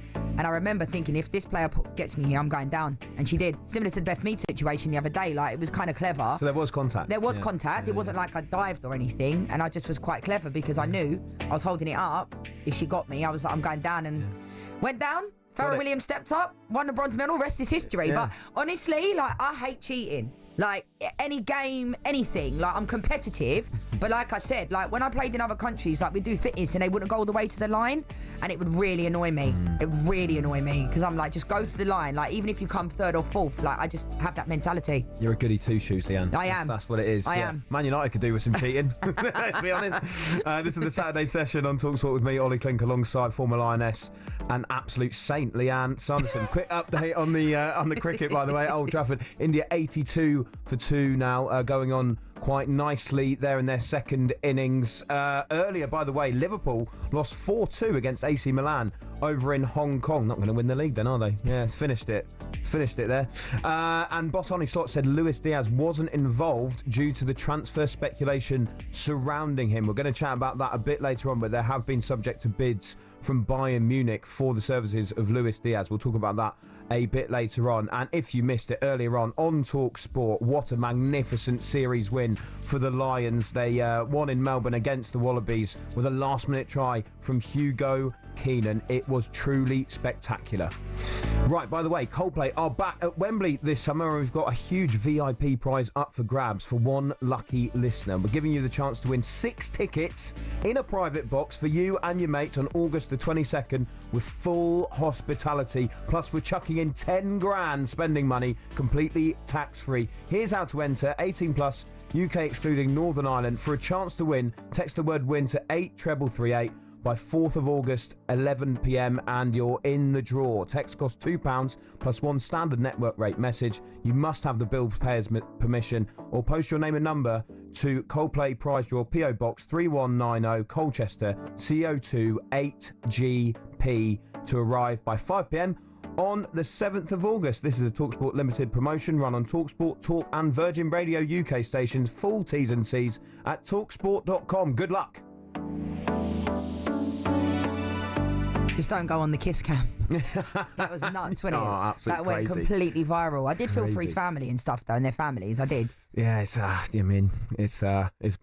that, isn't it? It was. It is mad. It was. Right, let's have a quick chat about Brentford, shall we? Because it has been a summer of change for them, and delighted to say that joining us now is Angelo Basso, for the Brentford Fan Advisory Board co-chair and Supporters Association chair. And Angelo is out in Portugal for Brentford's pre-season. How you doing? Looks like you're on the beach there, Angelo.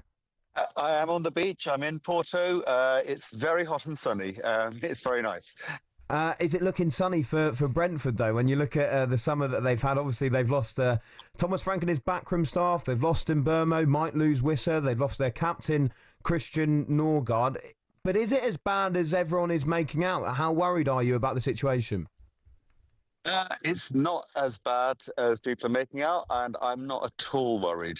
I think it's a funny thing. It's a symptom of success that people are talking about us as, oh, this is all. Yeah, I mean, I see betting odds on relegation and all that sort of stuff, and it's because players and our manager are going to big six clubs that they're all wanted by top clubs, and that they all want to be taken at the same time.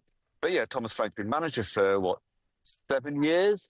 Brian Mbermo had been at the club for 6 years. Johan Wisser is 4 years.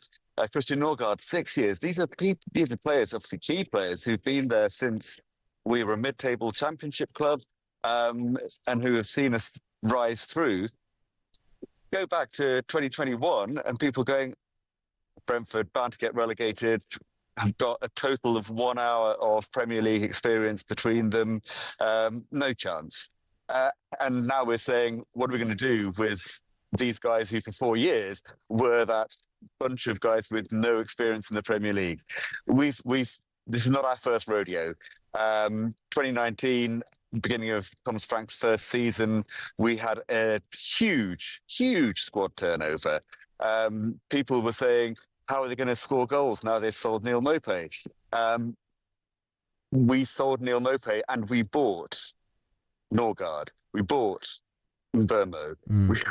We bought the core of that team. Some of whom are still there, like Matthias Jensen and Ethan Pinnock. It's what Brentford does. So I'm not inherently worried about it, and it's uncertain because it's a new manager, there'll be new players, but actually we don't need to bring in like 1 million new players. We don't need to do like-for-like replacements of Mbermo. If it were possible to replace Mbermo like-for-like for less than the upwards of 70 million that has been paid for him, well, why wouldn't Man U go out and buy that player? The reality is we always have to renew.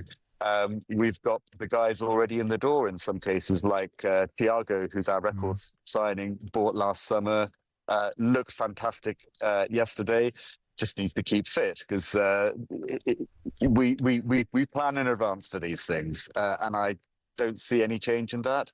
It's just that there's been our success has led to everybody wanting everybody right now. Angelo, do you put it like, I look at Brentford like a club like Brighton where players seem to move on, but you guys have laid down the foundation. So like when Ivan Toney left, it was almost like you didn't really miss him because Mbermo and Wisser kind of stepped up. Do you think it's because of like the way the club is run, the foundations? There will still be questions that will be asked, won't there? Because you have lost a lot of top quality players. Yeah, but it is exactly in plan. It's the way it works. I think if you'll probably have spoken to Phil Giles and people like that we know that that's what the club is about, and we see ourselves as being like Brighton, but a few years behind because they went up to the Premier League a few years ahead of us. So yeah, that's the ideal. Nothing is certain in football. There's always a risk with unproven players. There's a risk with proven players. If you'd said 2 years ago, after Marcus Rashford scored 30 goals in a season, that he would be completely surplus to requirements in 2 years' time while still a relatively young man, and Man U would be desperate to offload him, people would have thought you were insane. Things change even with proven players, and we have had success over the 4 years, coming into 5th year in the Premier League. All of our players were unproven when they came in. Yeah, we've not bought a proven Premier League player. The nearest to that was taking a punt on Christian Eriksen coming out of death. And this season, obviously, we've gone for someone proven in Jordan Henderson, who looked just amazing yesterday. To be honest, it was boiling hot in Barcelos last night. It was over 30 degrees, at kickoff, and he barely looked like he was breaking a sweat because his reading of the game, the passing, and all of those good things that you expect of him, they're still there. Yeah. Is he going to play 90 minutes for 38 games? Probably not. But that's where some experience has been brought in. Of course, you're talking about the game in pre-season against Gil Vicente. They drew 1-1, and it was Igor Thiago, as you mentioned there, who equalised for Brentford. Angelo, let's just quickly listen to the new manager, Keith Andrews, who gave his assessment on the performance. Really pleased. The week in general has been geared towards this game. Plan was always to play the majority of players 45 minutes, 2 different halves in terms of what it looked like, tempo, speed, rhythm, some quality at times. First half, be more senior players playing, getting to know each other, things we'd worked on in training. You could see a lot of it, probably not to the level we would have wanted, but that's pre-season. That's why we're working on it. So we're very comfortable at times. The goal wobbled us a little bit for a period, but then I thought we gained momentum of the game again and looked pretty efficient in the main. Again, without hitting top gear. Second half, slightly disappointed with the start, so we were a little bit passive, which isn't us. But then got a grip of the game, and I felt for the last half an hour we were the better side with a younger team out there that gained confidence from that, looked dangerous and kept them relatively quiet going the other way. Angelo, I've understood what you're saying there about the fact that, you tend to replace players very well indeed, and you get the best out of them. And when you lose a good player, the other ones step forward. I understand all that. But there has been a consistent factor with all of that, and that's been that Thomas Frank has been in charge. They've now employed the set-piece coach as the manager. I mean, even you've got to see that as a bit of a punt here. Is that the area that you are, if you are worried about anything, the most worried about? Worried is the wrong word, but yes, there is a risk, and I can look at it positively and say, well, if we don't know what he's going to do, then nobody else does either. But yeah, we don't know. But we're in the same position when Thomas Frank became manager, because he'd had a stint as head coach a few years before that at Brøndby in Denmark, but he had come from being Dean Smith's assistant. But that was in the Championship, though. And it was in the Championship, but he did start with 8 defeats in his first 10 games. I would really hope that Keith doesn't start with 8 defeats in his first 10 games. But if there's one club which would not knee-jerk and just fire him, it's Brentford. If the club saw that he was doing the right things, that the players were doing the right things, that the underlying performances were good, I think we would keep the faith. And I think that the fans would also go, you know what, I'm seeing good things, let's not panic. We're quite used to it. Now, come back to me in February and we're challenging Derby's record points low, maybe I'll be a bit less sanguine about it. But I think it's not such a risk, particularly given that, I mean, Keith Andrews is not a lifelong set-piece coach. He came in to do that as a job that he had never done before last year, and it was actually odd reading last summer, the press release about when he joined, and comments from Phil Giles about, well, we really just wanted him to get him in through the door to give him a job. Which he then learned really well, because you'll have seen the stats and even just with your own eyes how effective Brentford were on set pieces last season. Way above, I think, every other club in terms of the net value we got from set pieces. We've always been quite innovative on them. It's been, I think it was the first learning that Matty Benham as a club owner had when he bought Midtjylland in Denmark, was it 10 plus years ago? And the thing that they did there to bring a club to their very first Danish title was they really focused on set pieces. and we do the same. But set pieces are part of the game, and that what Keith has to do is to not just see those set piece moments in isolation, but see how the transitions go to a set piece and from a set piece, because that then knits together the whole game. But I think, it's risky. It could be, you can come back and we'll have egg on our faces, but I would bet on Brentford to do well. I didn't see last night that he was suddenly ripping up the playbook that had been built with Thomas Frank. The Thomas Frank playbook is not Thomas Frank's own. It's a collaborative work with the analysts, some of them he's taken with him, with the other coaches, with the whole of the backroom staff. So I don't think they were pure bits of Thomas Frank genius. They were collaborative efforts, which is still going to be there. The methods and processes, the analytical techniques behind it are still there. And Keith Andrews has had a season of interpreting and communicating those in the set-piece arena. If he's got a good relationship with the players, and if he didn't have a good relationship with the players, the club ownership would have known. He wouldn't have been anywhere near becoming head coach. Matthew Benham wouldn't have spent all the millions he has over a decade to have it thrown away by making the wrong choice.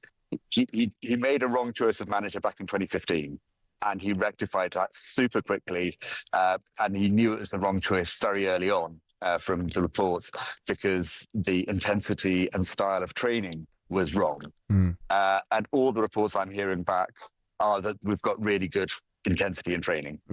Angelo, enjoy the sun out in Portugal. Thanks for coming on. Yeah, thanks for having me. There we go. Angelo Basu from the Brentford Fan Advisory Board, co-chair, seems pretty confident, let's be honest, about Brentford next season. We'll see how it all plays out. Let's head off to Old Trafford, though, first for an update on the cricket with Guy Swindles.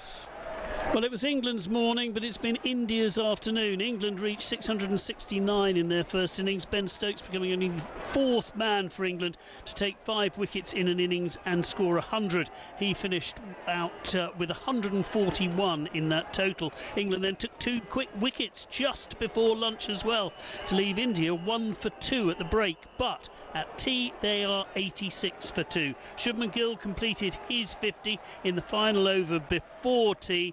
An excellent knock from him, coming off just 77 deliveries with 9 fours. KL Rahul has been the anchor to the innings so far. The one worry for England is we haven't seen Ben Stokes bowl in the second innings yet, and remember he took 5 wickets in the first. We'll see what happens after tea, but India fighting back. 86 for 2, 225 runs behind. And it's half-time in the pre-season game between Luton and Tottenham. Ian Abrahams has been watching for talkSPORT. Luton 0, Spurs 0, really a first half that was typical pre-season stuff, really, and Spurs need to up their game in the second half. They only had one real chance in the first period. Matthias Tell's ever cleared off the line by Makoso early on, and after that Luton grew in confidence. Naki Wells put one past the post after beating Vicario. Miliali's effort was a cross shot, really low cross, which could have gone anywhere off a defender, and likewise went out for a corner. And then Makoso had a header which just went over the top from another Luton set piece, who arguably will be happier at the break, because of course their season starts next Friday live on talkSPORT 2 against AFC Wimbledon. Spurs still 3 weeks away from the start of their season, and boy did it look it in the sunshine of Luton in the first half. Half time, Luton 0, Spurs 0. Moose, thanks very much indeed. So from Brentford to Brighton, earlier this week I spoke exclusively to Brighton captain Lewis Dunk, and I started off by asking about their preparations ahead of the new season. Lewis, thanks for speaking to talkSPORT. You've just rounded off a pre-season camp in Spain with a couple of wins. How's the mood within the squad heading into the new Premier League season? Yeah, we're in a good place. We had a good start to pre-season, good trip out there. A lot of hard work and a lot of time to mingle as a group and include the new players and get a real good togetherness going. So yeah, we're looking forward to the start of the year. Obviously we've got 3 more weeks to go, and yeah, we've got keep pushing till that first game of season. Hopefully we can have a good start. Yeah, how has the pre-season training been for you? Is it something you relish? Do you love it? Once the balls are out, yeah. the testing at the start and the running is not for me, but yeah, once the balls come out and you can run around with the balls, and yeah, of course you enjoy after the break. You always enjoy coming back and getting back involved. So yeah, looking forward to this new season. A few names have obviously left the club this summer, including João Pedro, who's gone to Chelsea. But like you mentioned, some new faces have arrived too. How used to that revolving door are you, if you like, at Brighton? I think I'm probably the most used to it. I think I've seen it. Yeah, I've seen it my whole career, and I know obviously the club do a good thing of bringing in good players, and I think it's shown each time we get rid of a big player that goes to a big club for big money, and then they find someone else to be the next one. So yeah, hopefully this new bunch of players can be that, and I think they've shown real good signs during the pre-season so far that they're going to help us a lot. And in terms of the new season, you've just missed out on Europe last time around. Is there a strong sense though that this time you can push into those top 7 places? Yeah, I think so. I think the biggest thing for us, my reflection of last season, is probably consistency, and I think for spells of last season we were really, really good, and it's how close can we get to them spells throughout the whole season. Of course, we're going to lose games, we're going to make mistakes, but how close can we be to that period of time where we were top? So yeah, hopefully we can do that for a longer period of time this season and put us in a better place. And let's talk about you as well. You're now approaching 500 appearances, the vast majority of those at Brighton, which is an amazing achievement. How important are those milestones for you? It's always nice. Obviously, I never look too far ahead. I always try and stay in the present and the now. And yeah, I just try and take it game by game, week by week, and help the team as much as I can. But yeah, I want to play as many games as I can for this football club, and who knows what I'll finish on, hopefully a lot more than I'm on now. What are some of your personal aims for this season? Just to be available for the manager more than I was last year. I think last year was the first year where I really experienced niggles and periods of time where I was coming back from injury and out again, and yeah, so it's keeping that to the lowest as I can, and I'm feel in a really good place at the moment. Had a good end to my off-season and a good start to my pre-season, so hopefully, yeah, my body's in a better place now, and hopefully I can stay fit throughout the season. And speaking of the manager, Fabian Hürzeler, as the captain, how closely do you work with him? Do you find yourself at times being maybe someone that he can lean on in certain situations? Yeah, we do. Of course, we have sit-downs, we have conversations. We do work closely together. We've got a good relationship, but we have obviously a leadership group here as well with the senior players, and Milner's a massive part of what's going on here. He's a huge help to me, and for the man of the experience he's got, I use him a lot, and he helps me out massively because I'm not the most normal captain. I would see myself more as a leader, but captains come in different ways, and that side of it I've had to adapt to at the start. I didn't really enjoy it, but now I'm getting better and better with that side of the captaincy. But yeah, we've got a good leadership group here that demand a lot and work closely with the manager. Why do you say that you don't feel that you're the most normal in terms of captain? I wouldn't say. Well, captain is like I have to deal with all other side things off the pitch, and I don't like that stuff. I just like being the leader, being the one that drives the standards on the training ground. So yeah, maybe that is a normal captain, but who knows. Yeah, really interesting chat there with Lewis Dunk, and it's that last point, isn't it, about him saying he's not a normal captain. That kind of piqued my interest a bit, and saying that he's not that interested really in kind of the other stuff, maybe some of the off-field issues with some of his teammates. He prefers to focus on being a leader on the pitch. What do you think about the role of a captain, Lianne? Do you feel that that is a necessary part of the job, to be interested in all sorts going on off-field, or is that more for the manager? I think it depends on what team you're at. I mean, I've been a captain. I captained Chelsea when I was there for a brief period of time. I captained a team when I was in America, and I loved my teammates. So, I was that person that my door was always open, but then sometimes it would be detrimental to me, because then I would go and speak to the manager, and they would think I was the one that was asking for these demands. Like when the players said they needed a day off because they were tired, then I looked like the bad cop. Do you know what I mean? So, I don't know, different people lead in different ways, and there's no right or wrong. There's now leadership groups. They started to bring that in when I was at England, so it's not just the captain. You'll have 4 senior players. Now sometimes they're trying to bring in the younger players in that leadership group as well to kind of let them learn the ropes. And I've had different captains that lead in different ways. Jane Ludlow was my best ever captain I've ever had at Arsenal. What did you learn from her for your own captaincy? Like heart, passion, everything about. She epitomised just the reason why we were so successful. And we all let each other be themselves individually. I think she got the best out of all of us. She would go off on rants, like, and we'd be laughing our heads off sometimes, but at the same time, like, we loved Luds, and she's like gone on to be a successful manager as well. But like, yeah, I think my favourite thing was at England when they allowed us to kind of have like a choose the captain. So we all kind of put our votes in under a different manager previously. And I think because sometimes, especially at England, they would choose who they wanted to be the captain. It wouldn't be what any of the players thought or wanted. And I feel like at teams, I've often been overlooked as the captain because of, you know, people think I'm a bit, because of how I look and because of my hair and because of all that. I think I was never really thought, oh yeah, she's going to be the next England captain. Genuinely, that's how I've always felt. Yeah. And I've always led in a really good way. Like, ask any of my teammates to play with me. I love my teammates.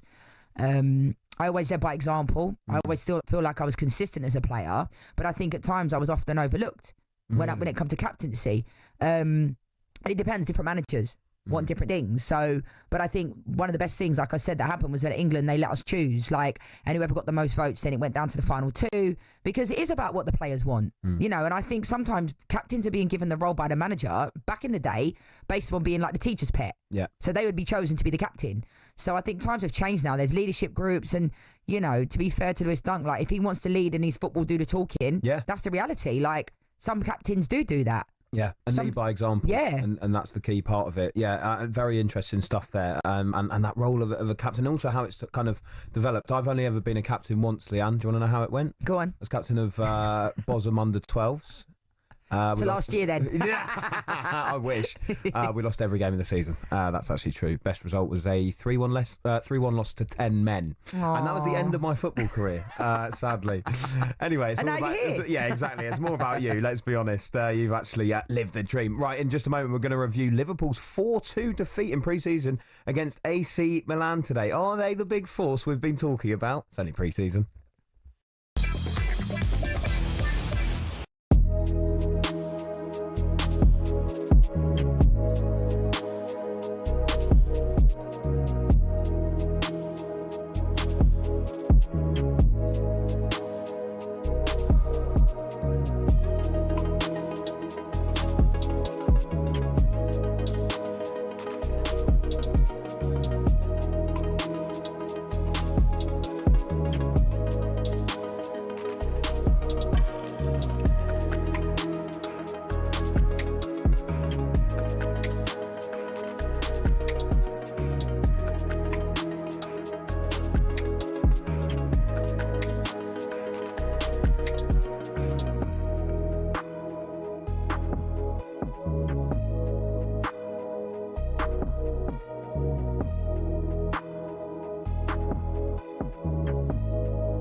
The Lions. Real-life fantasy rugby. Bitter rivalries set aside in a quest to create the world's best team in weeks. There's nothing like it, but who on earth had the idea and how did it all begin?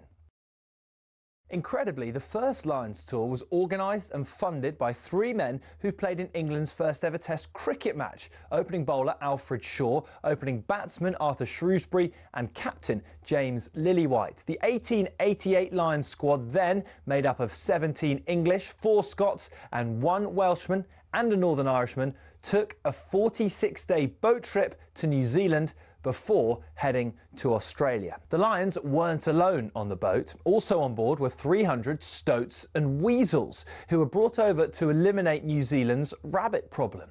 The first ever Lions captain, Robert Seddon, died of drowning midway through the tour while sculling on a river.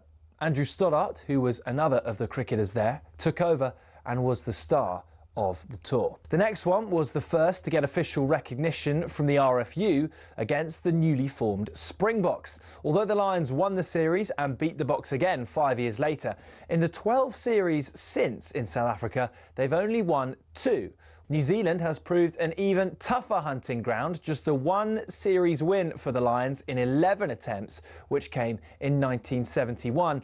And then there was that nail-shredding drawn series in 2017, only the second in Lions history. Only once have the Lions clinched a series after losing the first test, 1989, when David Campese's infamous ghost pass was pounced upon by Ian Evans. Before World War II, the Lions had a dark blue strip, which on the 1930 tour forced the All Blacks to play in all white. So in 1950, the iconic red shirts, white shorts and blue and green socks combination was born. It remains the symbol of the greatest alliance of adversaries in all of sport. To borrow the phrase from Jim Telfer, the Lions.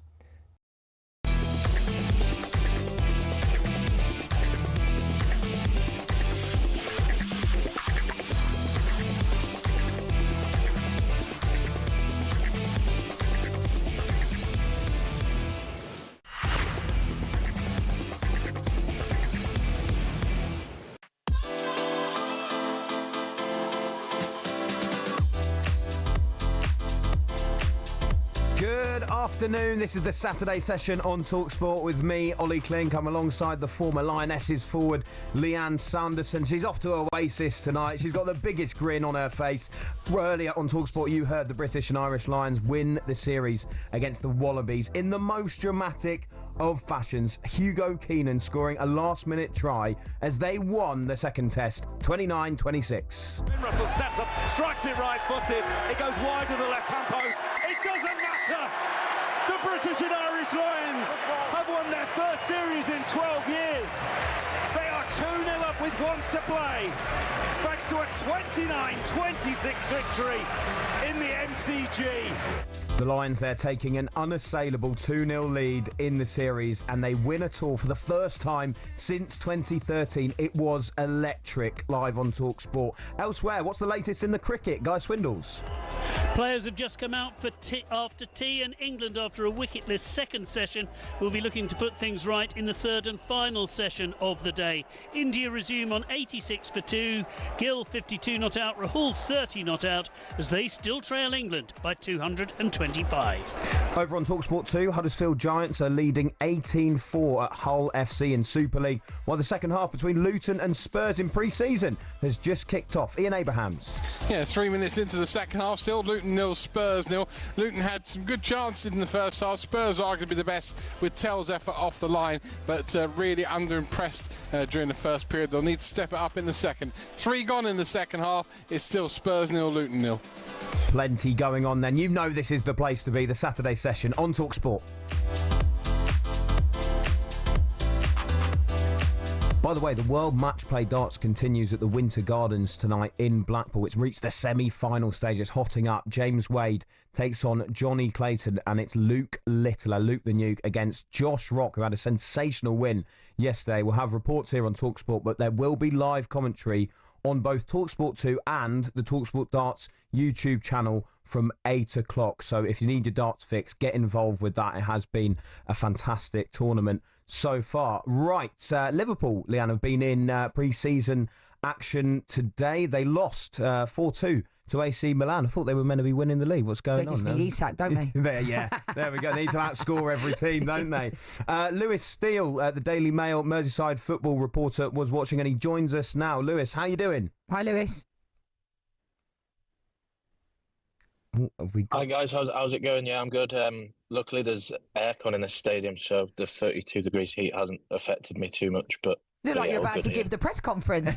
Yeah, with the hoardings behind you out in Hong Kong. Tell us about Florian Wirtz. That's got to be the place we start, because Liverpool's record signing made his first start for the club. How did he get on? He was brilliant, actually. I was surprised at how quickly he sort of settled in. He was getting on the ball in really dangerous areas, getting it on the half turn. And realistically, if there was better finishing from his teammates, he would have got a couple of assists. But I think the best thing to Liverpool fans is the link. Might just be losing Lewis a bit there. We'll see if we can get him back in just a moment. And we'll get Lewis's thoughts on this in just a moment as well, Lianne. But after the game, Arne Slot said that Darwin Núñez missed the match because of an injury, but that the Colombia forward Luis Diaz was left out as a result of speculation on his future. Now, he has been subject to some bids from Bayern Munich. They're looking to try and sign him in the region of around 70 million. Do we have Lewis back? Does it seem like we have Lewis back? Listen, we'll get him in just a moment. But just your thoughts quickly on that. Luis Diaz, I mean, obviously Liverpool are looking like they're going to have an absolutely stacked front line, but do you feel that would be a bit of a miss for them if he does leave? Yeah, I do, but I think Liverpool historically, over the years, have had those players, haven't they, that they kind of bring off the bench, like Firmino, those types of players. And I think at the end of the day, you have to have a big squad. You know, last year, we know when Jurgen Klopp was the manager, historically, he kept the same 11, didn't he? When they won the league during COVID, same 11, those players run themselves into the ground. But I think the fact that Liverpool are attracting this type of quality, I think is amazing. Yeah. You know, and as much as I support Man United, I have to give credit where it's due, because Liverpool look top. You know, the way that they play tactically, everything about them, as much as, like I say, it pains me to say it. But Luis Diaz, I like him as a player. I think Darwin Núñez, I said in his first year, give him time, you know, because he has all the minerals. He looks like a player, doesn't he? You know, he's tall, he's strong, he's got a bit about him. But I think it just, not the same as Rasmus Højlund, but, you know, like, just never going to be at it. Never going to be good enough to play, to start for Liverpool. And I think they've given him his chance. It'll be his third year now.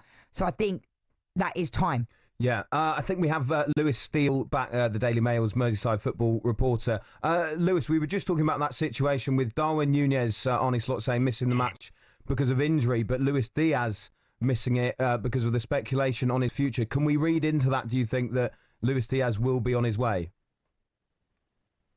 I think that would be safe to read, to make that conclusion, yeah, because as we know, Liverpool are braced for a second bid from Bayern Munich for Luis Diaz, and it does appear that he wants to go to Germany. So I think those two things, if Bayern cough up the money, then I think it's safe to say we will see him making his way to Bayern this summer. And I think fair play to Arne Slot for, you know, saying you're not bigger than the club, I'm leaving you out of the game.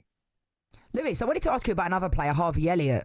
You know, he's still only 22 years old. He kind of spoke at the end of the season. He didn't say he wants to leave, but he said, you know, I'm at the point in my career now where I need to play. I know he played against AC Milan today, but, like, what do you make of him, you know, going forward? Because he's a top player, isn't he? But he just didn't play that much last year.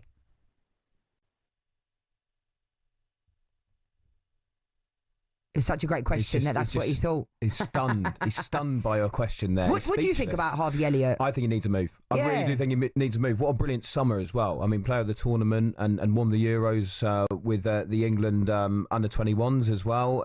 He was sensational. He was a match winner. And he's been a match winner for Liverpool in some huge moments in some of their league seasons. I mean, even that game last year, I still don't know how they managed to win that game on the night against PSG away. But Harvey Elliott was the one who scored a goal. He's been linked with a couple of clubs in Germany, linked with Leverkusen and RB Leipzig, I think. If you're him, Lianne, do you move to a club in the Premier League? I know clubs like Fulham, maybe a return there, or Brighton have been interested in him. Do you go abroad and challenge yourself, or do you stay in the Premier League? I mean, it's different now because I think players have seen when they do go abroad, it can look at Jude Bellingham. Yeah. You know, when he went to Borussia Dortmund, now he's at Real Madrid. I think there was a time where players wasn't leaving, was they? Like, that's the reality. And now they know that they can go abroad and do well. If I was Harvey Elliott, I'd stay in the Premier League. But at the same time, if these top German teams are coming in for him and other clubs, it's up to him. But I do genuinely believe Harvey Elliott can play for anyone. I love that player. I think I've loved him for ages now, like 3-4 years. When you watch him play, you know, his ability on the ball. And I think the fact he's still only 22 is amazing. It is. But I also think that he's also earned the right to then move on because he's patient. He's been patient at Liverpool. And I think he deserves to be playing way more than he does. But for another club, it's Liverpool, innit? I mean, they have top quality players. Who do you take out of that team? They've won the league. Yeah. And I think he does deserve a bit more than just kind of being that somewhat bit part player coming off the bench or, indifferent. I think at this moment in time, he plays way beyond these years. And I think he's got a lot about him. It's tricky, isn't it, for him? Because he is the replacement really for Mo Salah, and Mo Salah plays every single game, doesn't he? So it is a tricky one. And actually, I feel that you're right. He needs to be more than a. He shouldn't be the replacement for Mo Salah though, because they're completely different players, isn't they? I know, but that's the thing that's a bit strange. Yeah, that's individually, so different. Very technical, isn't he, Javier? I agree with you. Really nice player, and maybe one for some of those Premier League clubs to have a look at. One thing we obviously were going to ask Lewis about is Alexander Isak. I've tried to hold off talking about as a Newcastle fan, but I mean, do you think, Lianne, that Liverpool, given that they've also signed Ekitike, obviously they've brought Wirtz through the doors, and we were asking Lewis about before, that they should go all out and go for Alexander Isak? I tell you what, we've got Lewis back once again. Third time lucky. Here we go. We've got to ask you, Lewis, about Alexander Isak and whether you think that Liverpool will be going for that move and how much you think they'll spend. Yeah, I mean, the questions you were asking me before I dipped out was slightly easier than that, because that's the £150 million question, isn't it? I think, obviously, if they put the money on the table, and it is an awful lot of money, then I think they can get him, but it's just whether they want to do that or not. Having just signed Ekitike, they've obviously spent just shy of £300 million already this summer, and if they're going to do Isak, that'll be 400 plus. And I think tonight, with Joe Gomez injured as well, I think maybe more important would be to sign a new defender, especially with Konate's contract up next summer. But if they want Isak, he's obviously the more fashionable signing. I think they can get him because he clearly wants to move. I just want one question on that, because you mentioned Ekitike there as well, Lewis. Do you think they've maybe been taken by surprise a bit by this Isak situation? Are you surprised that they've gone for Ekitike in the first place when Isak might have been available? No, I don't think they'd be surprised, because the way that they operate Liverpool's hierarchy, they will have known about Isak's situation for a while. They will have known that he's wanted out of Newcastle. I think that was quite clear if you read between the lines of him not signing a new deal when there was talk about that. I think they really, really like Ekitike, but if Isak's on the table, then it's a once-in-a-generation sort of sign and the best number 9 on the market. So maybe the funds will be there to do that as well, but it's quite 50-50 at the moment. But the next week should be quite interesting to see what happens. Lewis, thank you very much. Thanks, indeed. Lewis Steele there, the Daily Mail's Merseyside football reporter. He's out in Hong Kong and has just seen them lose 4-2 to AC Milan in pre-season. Interesting there, 50-50 he's saying about that Isak deal, so we'll see how that all plays out. Let's get a quick update on the cricket though with Guy Swindles. He's watching England against India at Old Trafford. And still England waiting for the breakthrough. 93 for 2 now India. England thought they'd nearly got KL Rahul. He went to play Liam Dawson. The ball spat back off his bat onto his pad and trickled just past his stumps rather than onto them, and he has survived. That means he is still not out on 36 from 104 deliveries. Shubman Gill, who's worked really hard for his team, the new Indian skipper, he is 53 without loss, and after they were 0 for 2, India 93 for 2. However, England's lead remains an impressive 218.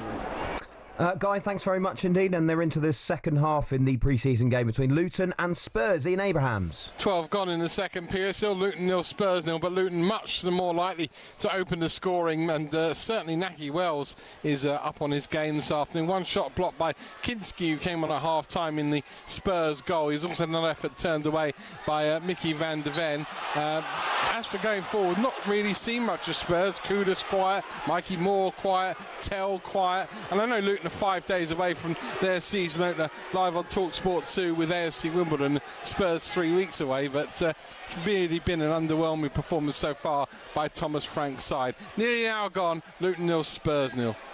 It's all right. It's only pre-season, Spurs fans. I'm sure it will get better. Right, in just a moment here on the Saturday session, we're going to be hearing an exclusive interview with Fulham captain Tom Cairney. Don't go anywhere.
This is the Saturday session here on talkSPORT with me, Olly Clink, alongside Lianne Sanderson. Following us from 5 o'clock, it's Max Scott alongside the man with the hot takes, Rory Jennings. Do you know what he said yesterday? Well, I'm going to get to see him and tell him that about his opinion. Yeah, oh yeah. I love Rory though, he's top guy. Oh, he's brilliant. He's brilliant. Do you know what he said yesterday though?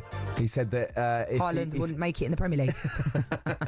He has had that. He did say that at one point. I made a bet with him about Gyökeres actually. I'm gonna see what you think about that a bit later on. But he also said that if he had a final meal, it would be granola. Can you believe that? I mean, there's winding people up and saying your final meal would be granola. He's obviously having, he's having you on. Don't buy into it. What would yours be? Oh, probably a Chinese. Oh, really? Yeah. What are you getting? I love Chinese. Probably my favourite takeaway. Oh, nice. Oh, brilliant. Yeah, what would I have? Cheers for asking. Oh, I'd have a lasagna, actually. Lasagna? I think, why not? Oh, why not? it's your last You look meal. so disappointed at that. Yeah. Even more disappointed at lasagna than granola. Yeah, Come to on. be fair.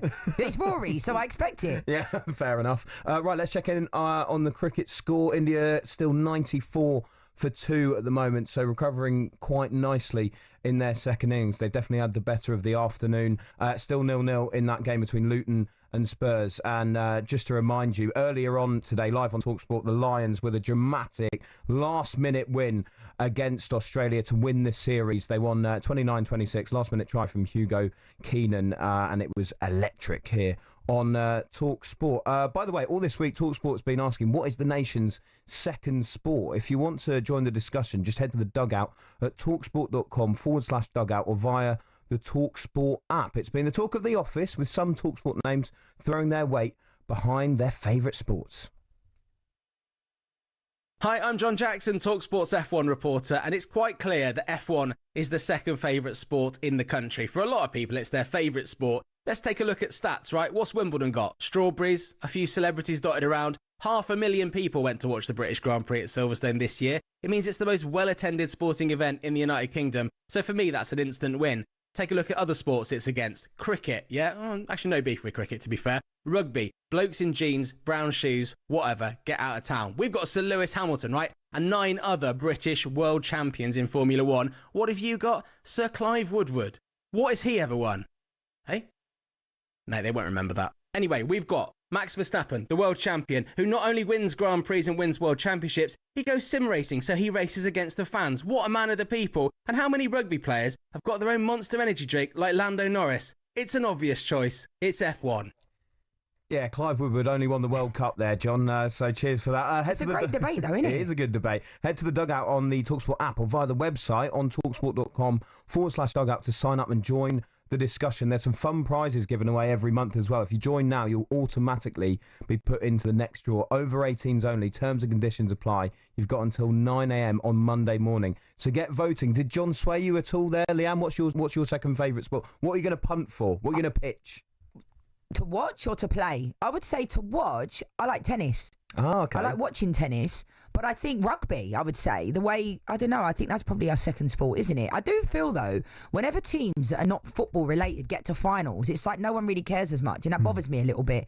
You know, like when the Cricket World Cup and all those things, and the teams make the finals, and it's like there's not the same energy, is there, for it? If it was football, it's like it's almost like a religion. It takes over, doesn't it? So for me, I'd probably say tennis, for me personally, but I think overall, rugby. He's got a good point, though. He makes some really good points. It's a popular sport, isn't it? What's yours? Do you know what? I love all sport, right? But I've got to say the cricket. Okay. I've got to say the cricket. I'm heading out there for the Ashes to Australia this Christmas. Cannot wait. Yeah. And actually, where the Lions played today, the MCG is going to be the stadium. It's a 90-odd thousand seater stadium. Wow. I'm going to be seeing England. And they might be 3-0 down in the series by then, but you never know. But yeah, I've just got to, and Test cricket as well for me, because you can just stay with it all day. It's the only sport where they're having lunch in between, having tea in between, but you can be absolutely gripped by it and watch a complete day of it. I mean, this series in particular against India as well you haven't been able to take your eyes off it. I think England have helped that by bringing in Bazball as well to make it even more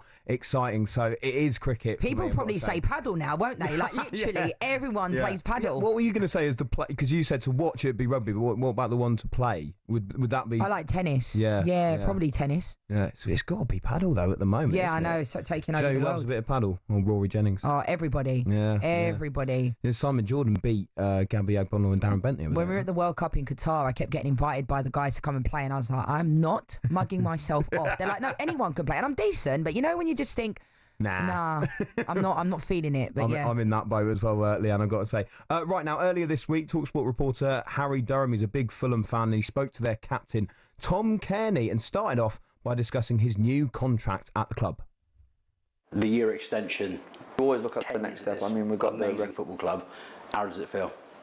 Feels incredible. I feel privileged to be here that long, to have the moments that I've had in a Fulham shirt, and then at the same time, like, I've worked really hard for it. So, no, it's amazing. I know it's a rare thing. It doesn't happen this much in football these days, to be honest. People seem to move everywhere, don't they? 3 years here, 4 years there, whatever. So to be here that long is amazing. So, and to play at this level at 34 years old right now, to play at Premier League, still training every day, still can affect games, still contributing is something that I'm proud of. So yeah, long may it continue. We look at Palace and Forest European Football FA Cup. I know we lost 3-0 to Crystal Palace at Craven Cottage. It was a tough day and a very sunny spring day. It was beautiful, but how far could Fulham be from having the successes of them? Because you look at other clubs like Aston Villa as well.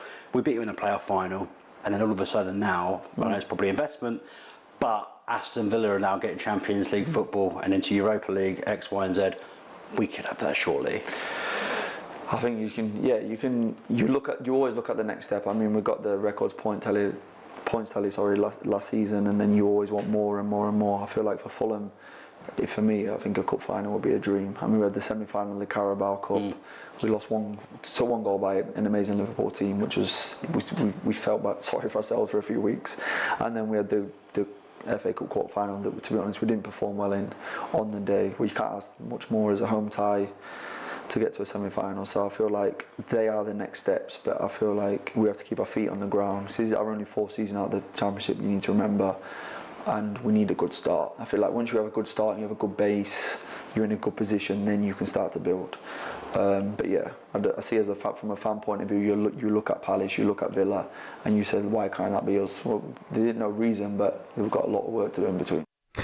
Fulham midfielder Tom Cairney there with Harry Durham. By the way, as we've been on, Lianne, they've confirmed the signing of Benjamin Lecomte from French side Montpellier. He's a goalkeeper. He's got 329 Ligue 1 appearances to his name, so may come in to challenge Bernd Leno for that number one spot. But just quickly on Tom Cairney, because there was a bit of speculation over the summer that he might move to Wrexham and join that project there. He's opted to extend at Fulham, but he did say that he was quite torn about that decision. Do you feel it's the right one that he's stayed with Fulham in this instance? I mean, he's been there for 10 years, so, you know, he eats, sleeps and breathes that football club since he moved over from Blackburn, so I kind of understand it. I think for him, like, if they offered him a new deal, which they did, he's going to sign it, isn't he? Because I'm sure it's a decent deal or more money, and Wrexham will probably still be there next year for him. So it does make sense. You know, he's been at the club for a long time, and, you know, as club captain, it's like quite a strange one, isn't it? Because they've kept him as club captain, but he doesn't actually play as much. And then he started to do some punditry stuff, so then you start to think, okay, this is where, you know, he started to plan for life after football. So, you know, and that's fine. I like him. I think he's brilliant when he's on the telly. It's good to get a player's perspective that's still currently playing, and it's fair play to the club for letting the players do that. Ben Mee does it as well when he was at Brentford, you know, because a lot of players now, they're not allowed to kind of speak, are they, when they're still playing? So I think it's good that Tom's been able to do that. But yeah, I think he's a great servant to that football club, and you need people like that around that love the club. Yeah. Also, I've got to say, I cover Fulham a fair amount for talkSPORT, and when Cairney comes on, he can make a bit of a difference in a game as well. So I think he's a useful player for them to keep. I was at their game against Brentford near the end of last season. He completely changed the game, and they managed to win 3-2. So I think it's good business for them to at least keep him for a bit longer. Right, let's check in on the cricket, the second favourite sport of the nation. Of course, Guy Swindles is watching England against India. First, surely. Right, 9 runs have been scored since the tea interval, 95 for 2 now India. It's been tidy stuff from Chris Wokes and from Liam Dawson as KL Rahul has obviously decided that if they can't win this one, a draw would be a good idea. Has batted 113 deliveries for his 37. Shubman Gill has battled away as well, the Indian skipper, 54 from 96. The runs aren't flowing, but that doesn't matter. India 216 behind, are just trying to survive as long as they can, and at the moment England desperate for a breakthrough. Any sign of excitement in the pre-season game between Luton and Spurs, Ian Abrahams? No. 20 minutes to go, still Luton 0, Spurs 0, and thankfully the rain that descended on Kenilworth Road at 2 o'clock has now been replaced by glorious hot sunshine. The summer is back, and thank goodness for that, because at least we can get a suntan while we watch these players literally go through their paces. Spurs look totally disinterested at the moment. Luton, 5 days out from the season, look like they just want to get through this without any injuries and having had a good workout. They've had the best chances in the game, most certainly. Naki Wells probably has had most of them. He's just gone off now to be replaced and given a bit of a rest. 19 minutes to go. We're going to need something very special to get a goal here. Luton 0, Spurs 0. Hope it brightens up, Moose. Right next here on the Saturday session, we'll be hearing from former Lion Gordon Darcy after the Lions won an absolutely incredible second test and the series against the Wallabies.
Golden age under Sir Alex Ferguson. Here are some of the Red Devils' worst signings since Fergie. First up, Alexis Sanchez.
good afternoon. This is the Saturday session here on talkSPORT with me, Olly Clink. I'm alongside former Lioness Lianne Sanderson. You're hours away from Oasis, by the way, now. I know, I can't wait. What a weekend you've got, by the way. Lioness is going to win the Euros tomorrow. And with you both days, what more could I ask for? That's the low light. That's the low light of the weekend for sure.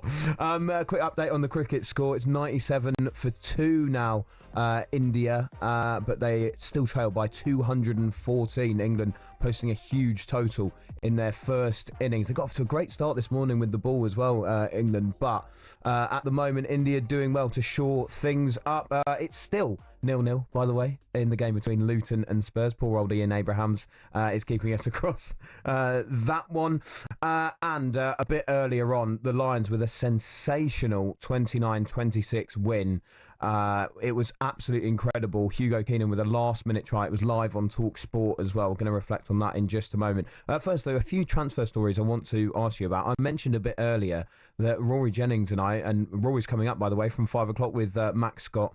But we had a bet yesterday on talkSPORT Drive about Victor Gyökeres and how many goals he will score for Arsenal in the Premier League next season. Now, we understand he's undergoing his medical this weekend. May well have actually gone through and done it today and will be announced by the end of the weekend. He's taking the number 14 shirt. But first, Lianne, how many goals do you think Victor Gyökeres will score in the Premier League next weekend? Next weekend? I was like, already. I'm going to go with 12 to 15. Really? Yeah. Oh, God, I'm in a bit of trouble here. Well, what are you saying? Because, my bet with Rory is he'll score more than 17. Do you think I'm overdoing it there? Not particularly. Why do you think that little a number? Because that sometimes takes players a little while to get up to speed of the Premier League. And I think in my first season, if I was in the Premier League and I was hitting double digits, 12 to 15, then, I know people, there's times when he scored 4 in a game. So people, this is the Premier League. He's not going to be doing that early on. I think he's a great signing for Arsenal. And like I mentioned earlier, I wish he was coming to Man United. But yeah, I think I'd be happy with 12 to 15. That's not to say he's not going to get 17 plus, but it's a big ask, that. And that's just in the Premier League as well. That's, obviously Arsenal are playing in other competitions as well. So the overall total... they give him the ball, he will score. Like, that's the reality. And they have great... you've got Saga, what a player he is, and he provides a service in there. And now, there can't be any excuses because Arsenal, the biggest question, where is the number 9? They haven't had one. And now they do. Kai Havertz was playing in there. It's not his best position. Everybody knows that. And now they've got Gyökeres, and when it gets over the line, there can be no more excuses. Do you not think, though, that Arsenal fans must be sitting there and going, I wish this had been last summer? And then you have the drop-off from Man City. And, Liverpool obviously romped to the league, and they were absolutely fantastic. But Arsenal just weren't at the races, really, no, but it weren't just because it weren't just because of the number 9 role, though. That became the main focus, right? But then you have the problem with Arsenal, if you have an injury like in their back line that they had, therefore there's no one, the replacements are not at the same standard. So if all their players are fit and healthy, they can push. But they just lost their way a little bit, and it wasn't just because they didn't have a number 9. Martinelli wasn't at the races really last year. Saka was injured most of the season. Arsenal had a lot of injuries, and I'm not making excuses for them, but they did have a lot of injuries last year, and those replacements that came in weren't at the standard. What about Madueke coming in then for Arsenal? Do you think that's a good sign? Yeah, I do, and I think it's a disgrace when some people have started online petitions and those types of things. Like, what type of fan are you? You welcome any player that comes to your football club. Doesn't matter where they've come from when it comes to coming from Chelsea. So I do think he's a good signing for them. And is he somebody that will start every minute of every game? I'm not particularly sure. So I'm quite surprised that he's actually gone there because he's going to be competing for a spot. But I think he's a good player. The reason I brought up last summer, though, as well, is because you now look at how Man City have strengthened again. And let's remember they have Rodri back as well. But, obviously they've brought in the likes of Cherki, and you look further back than that as well. Omar Marmoush come to the club. Cherki's a baller, by the way. Exactly. They're going to be a different force, I think, next season than, of course, they were last season. You've got Liverpool as well, who was strengthened to a ridiculous amount, still might bring in Isak. And where would you put Arsenal's squad currently compared to those two teams? Right now at the top of my head, I see Arsenal finishing probably in 3rd. I don't see them winning the Premier League, genuinely.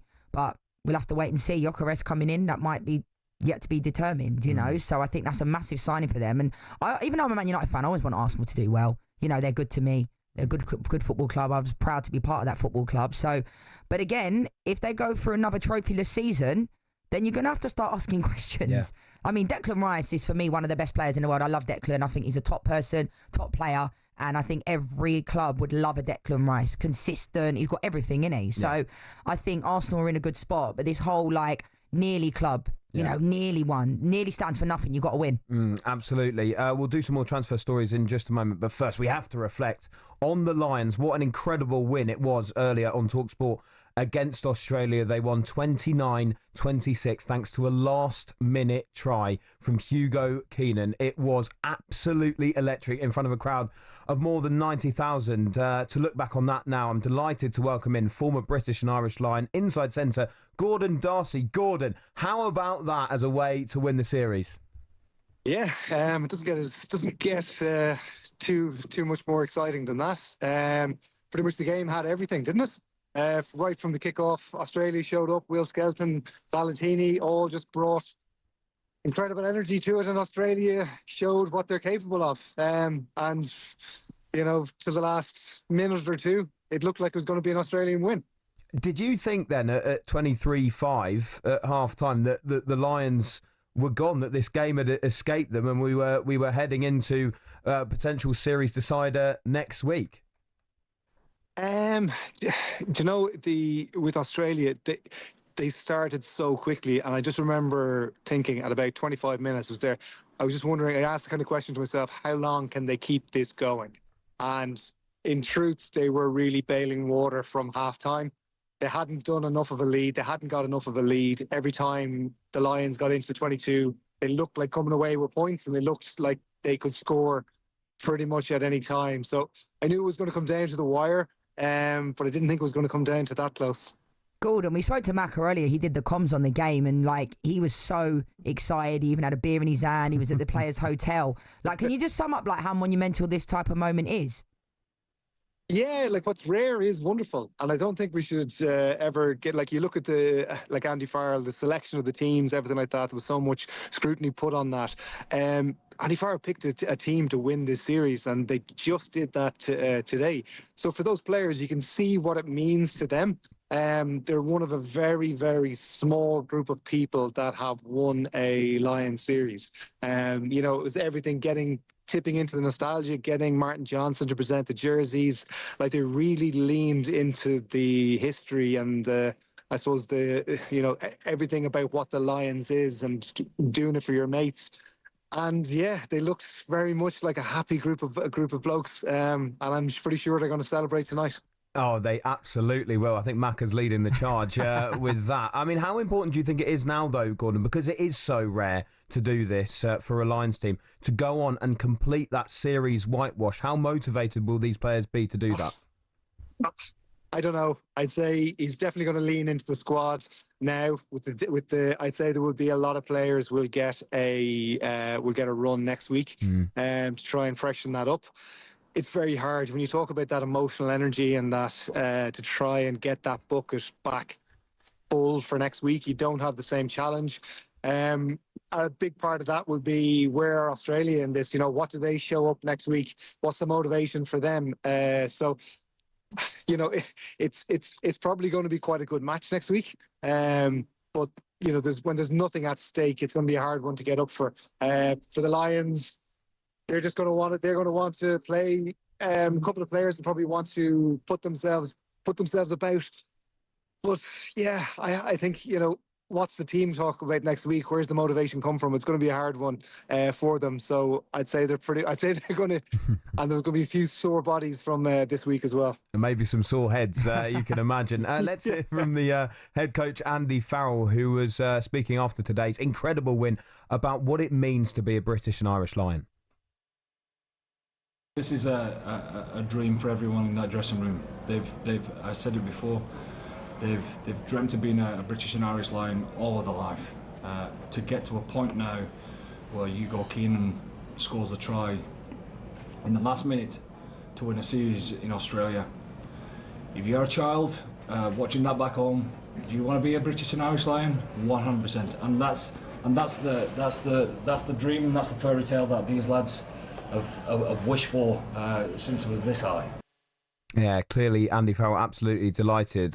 Gordon, obviously today is about celebration, but I mean, penny for the thoughts of Gary Ringrose, who had to pull out with issues with concussion, and that would not have been an easy decision to make for him. But Andy Farrell said it was a selfless thing to do, and ultimately it has helped the team go on and win the series. Yeah, well, I think it was, there was definitely that, again, that feeds into probably the motivation for the Lions players, that selfless act that he's done. But I think it just shows how far the game has come, and the education that goes into behind it. Like, it is a brain injury, a concussion, and Gary didn't feel right, so he knew exactly what to do. He probably didn't feel great that morning, and tried to train and knew it wasn't right. So it's no different really to having a tight hamstring. Tuipulotu, he wasn't able to play because of the hamstring injury. So it's a brave call by him, and I definitely think the players would have responded around him. Gordon, thanks very much for your time. Gordon. Thanks for coming on. Guys. There we go. Gordon Darcy, former British and Irish Lion, inside centre. What a win it was for the Lions earlier on today. Let's check in on the cricket then. England, any closer to making a breakthrough, Guy Swindles? Not at the moment. The 100 partnership has just come up between KL Rahul and Shubman Gill. They came together when it was 0-2, remember, in the very first over, with Chris Woakes on a hat-trick before lunch.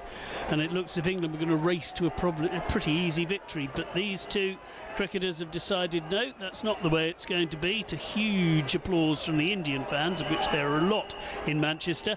They've just brought up the 100. It's been tidy bowling from Liam Dawson. He's 12 overs across just 21. Chris Woakes has taken those 2 wickets. Still no sign of Ben Stokes bowling, which is a concern as far as England are concerned. But at the moment, India holding on very well indeed and holding up England. There are 23 overs remaining. Tonight they're 100 for 2. And they're approaching full time in the pre-season game between Luton and Spurs. How's it looking for you, Ian Abrahams?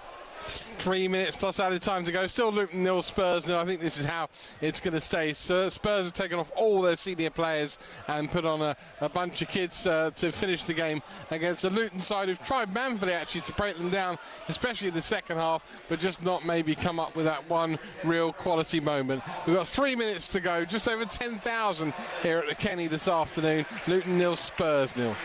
Just on the subject of Spurs, by the way, one of their former players and a former Manchester United player, Christian Eriksen, has been linked with a quite incredible move, really. Wrexham have approached him, which would be an amazingly ambitious move. He's only 33 still, Eriksen. I mean, should he take it? Is that something that he should do? Or should Premier League clubs actually be thinking about the fact that Eriksen's a free agent? No, I think Wrexham would make more sense to me. I don't think... I mean, we've seen... it was fantastic how he came back. When he was at Brentford, he was incredible, wasn't he? And then he went to Manchester United and he just, I don't know, it happened at Man United, what happens to all the players that seem to come, didn't really flourish. But I think that would be a fantastic signing for Wrexham. Absolutely. Yeah, I mean, he would run the show in the Championship. Yeah, he would do bits. He'd do very well indeed. Right, in just a moment, we're going to be hearing from Serena Wiegman and Leah Williamson. Come on, England. Go on, the Lionesses, ahead of that huge final, England against Spain. It's live on talkSPORT tomorrow night, the Euros final.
Inside the box, and she pokes it home off the goalkeeper.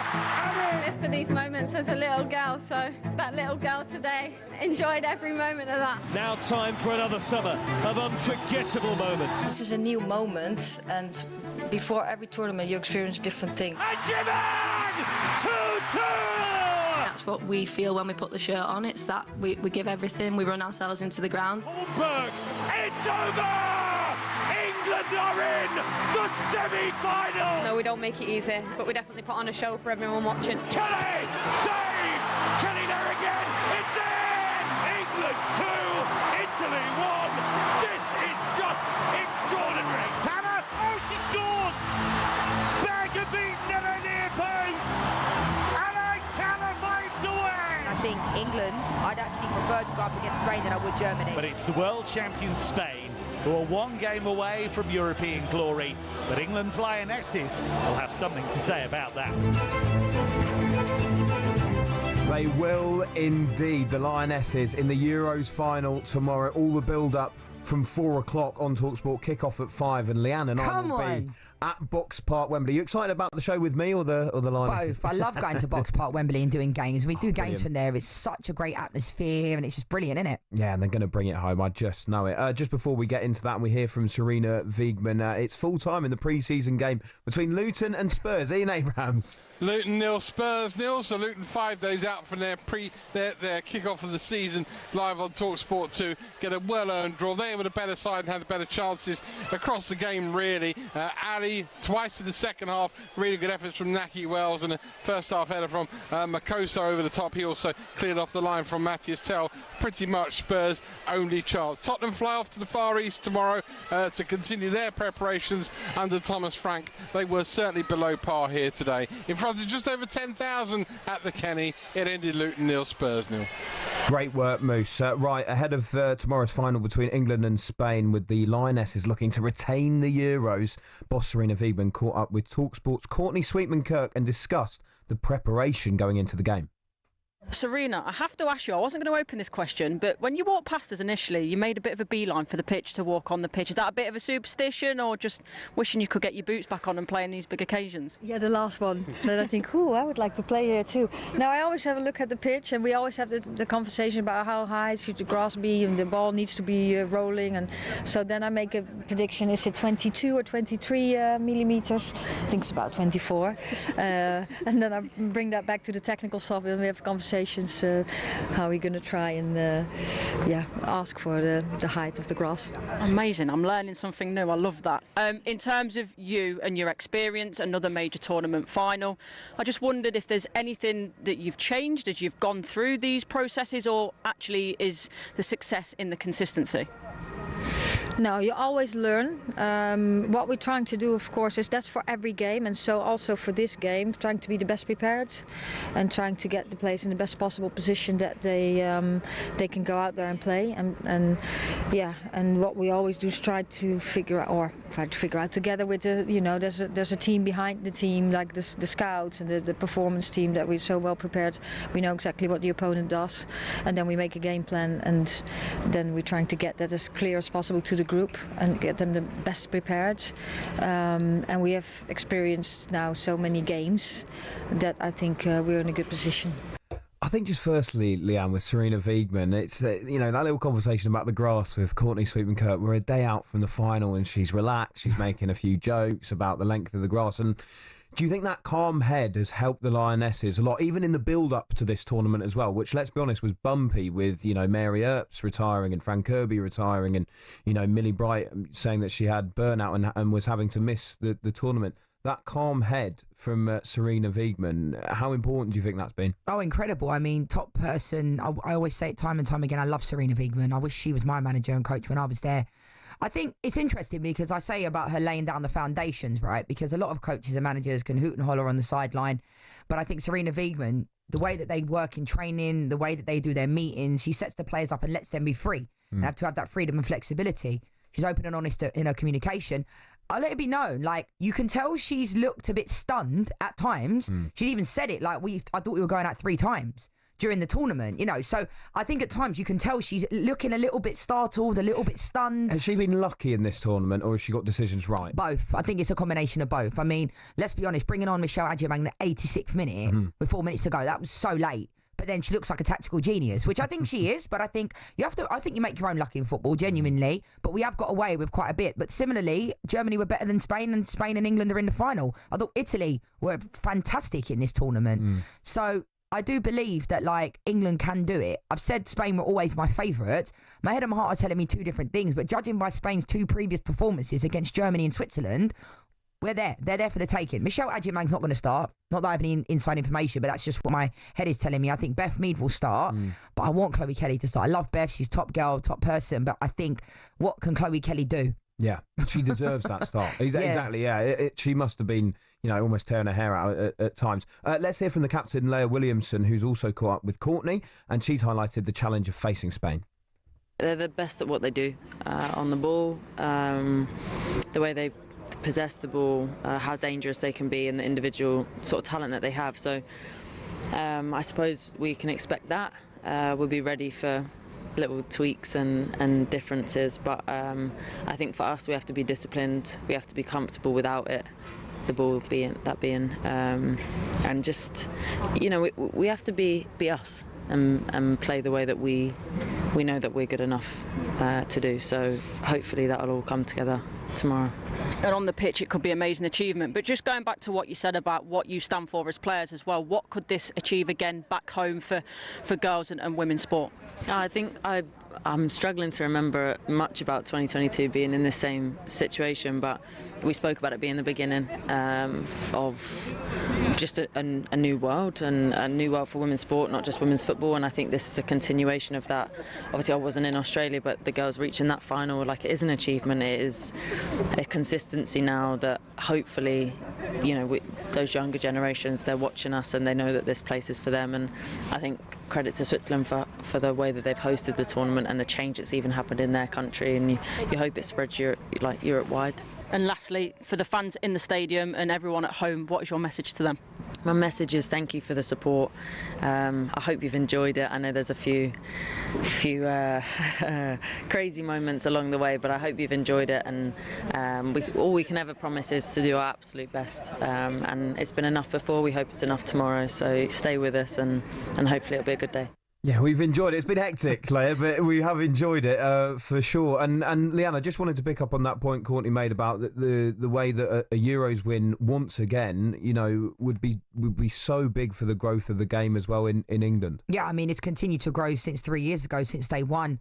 And these players are absolute rock stars. I think there's obviously more eyes on them now. There's more pressure. After that France game, it was like devastation. They're going out if they lose to the Netherlands, which I'm okay with, because we've wanted the women's game to be, critiqued for a number of years. But I think shows you how good we are. The fact we're in a final, we're not playing our best football. But one thing I will say, we cannot start the first 20 minutes the way we've started this tournament, because the game will be over. Spain will, they're so good. They've got the best players in the world, Alexia Putellas, Aitana Bonmatí, the list could go on. So I just think we have to turn up. We have to start the game a lot better than we did against Italy and that we did against Sweden.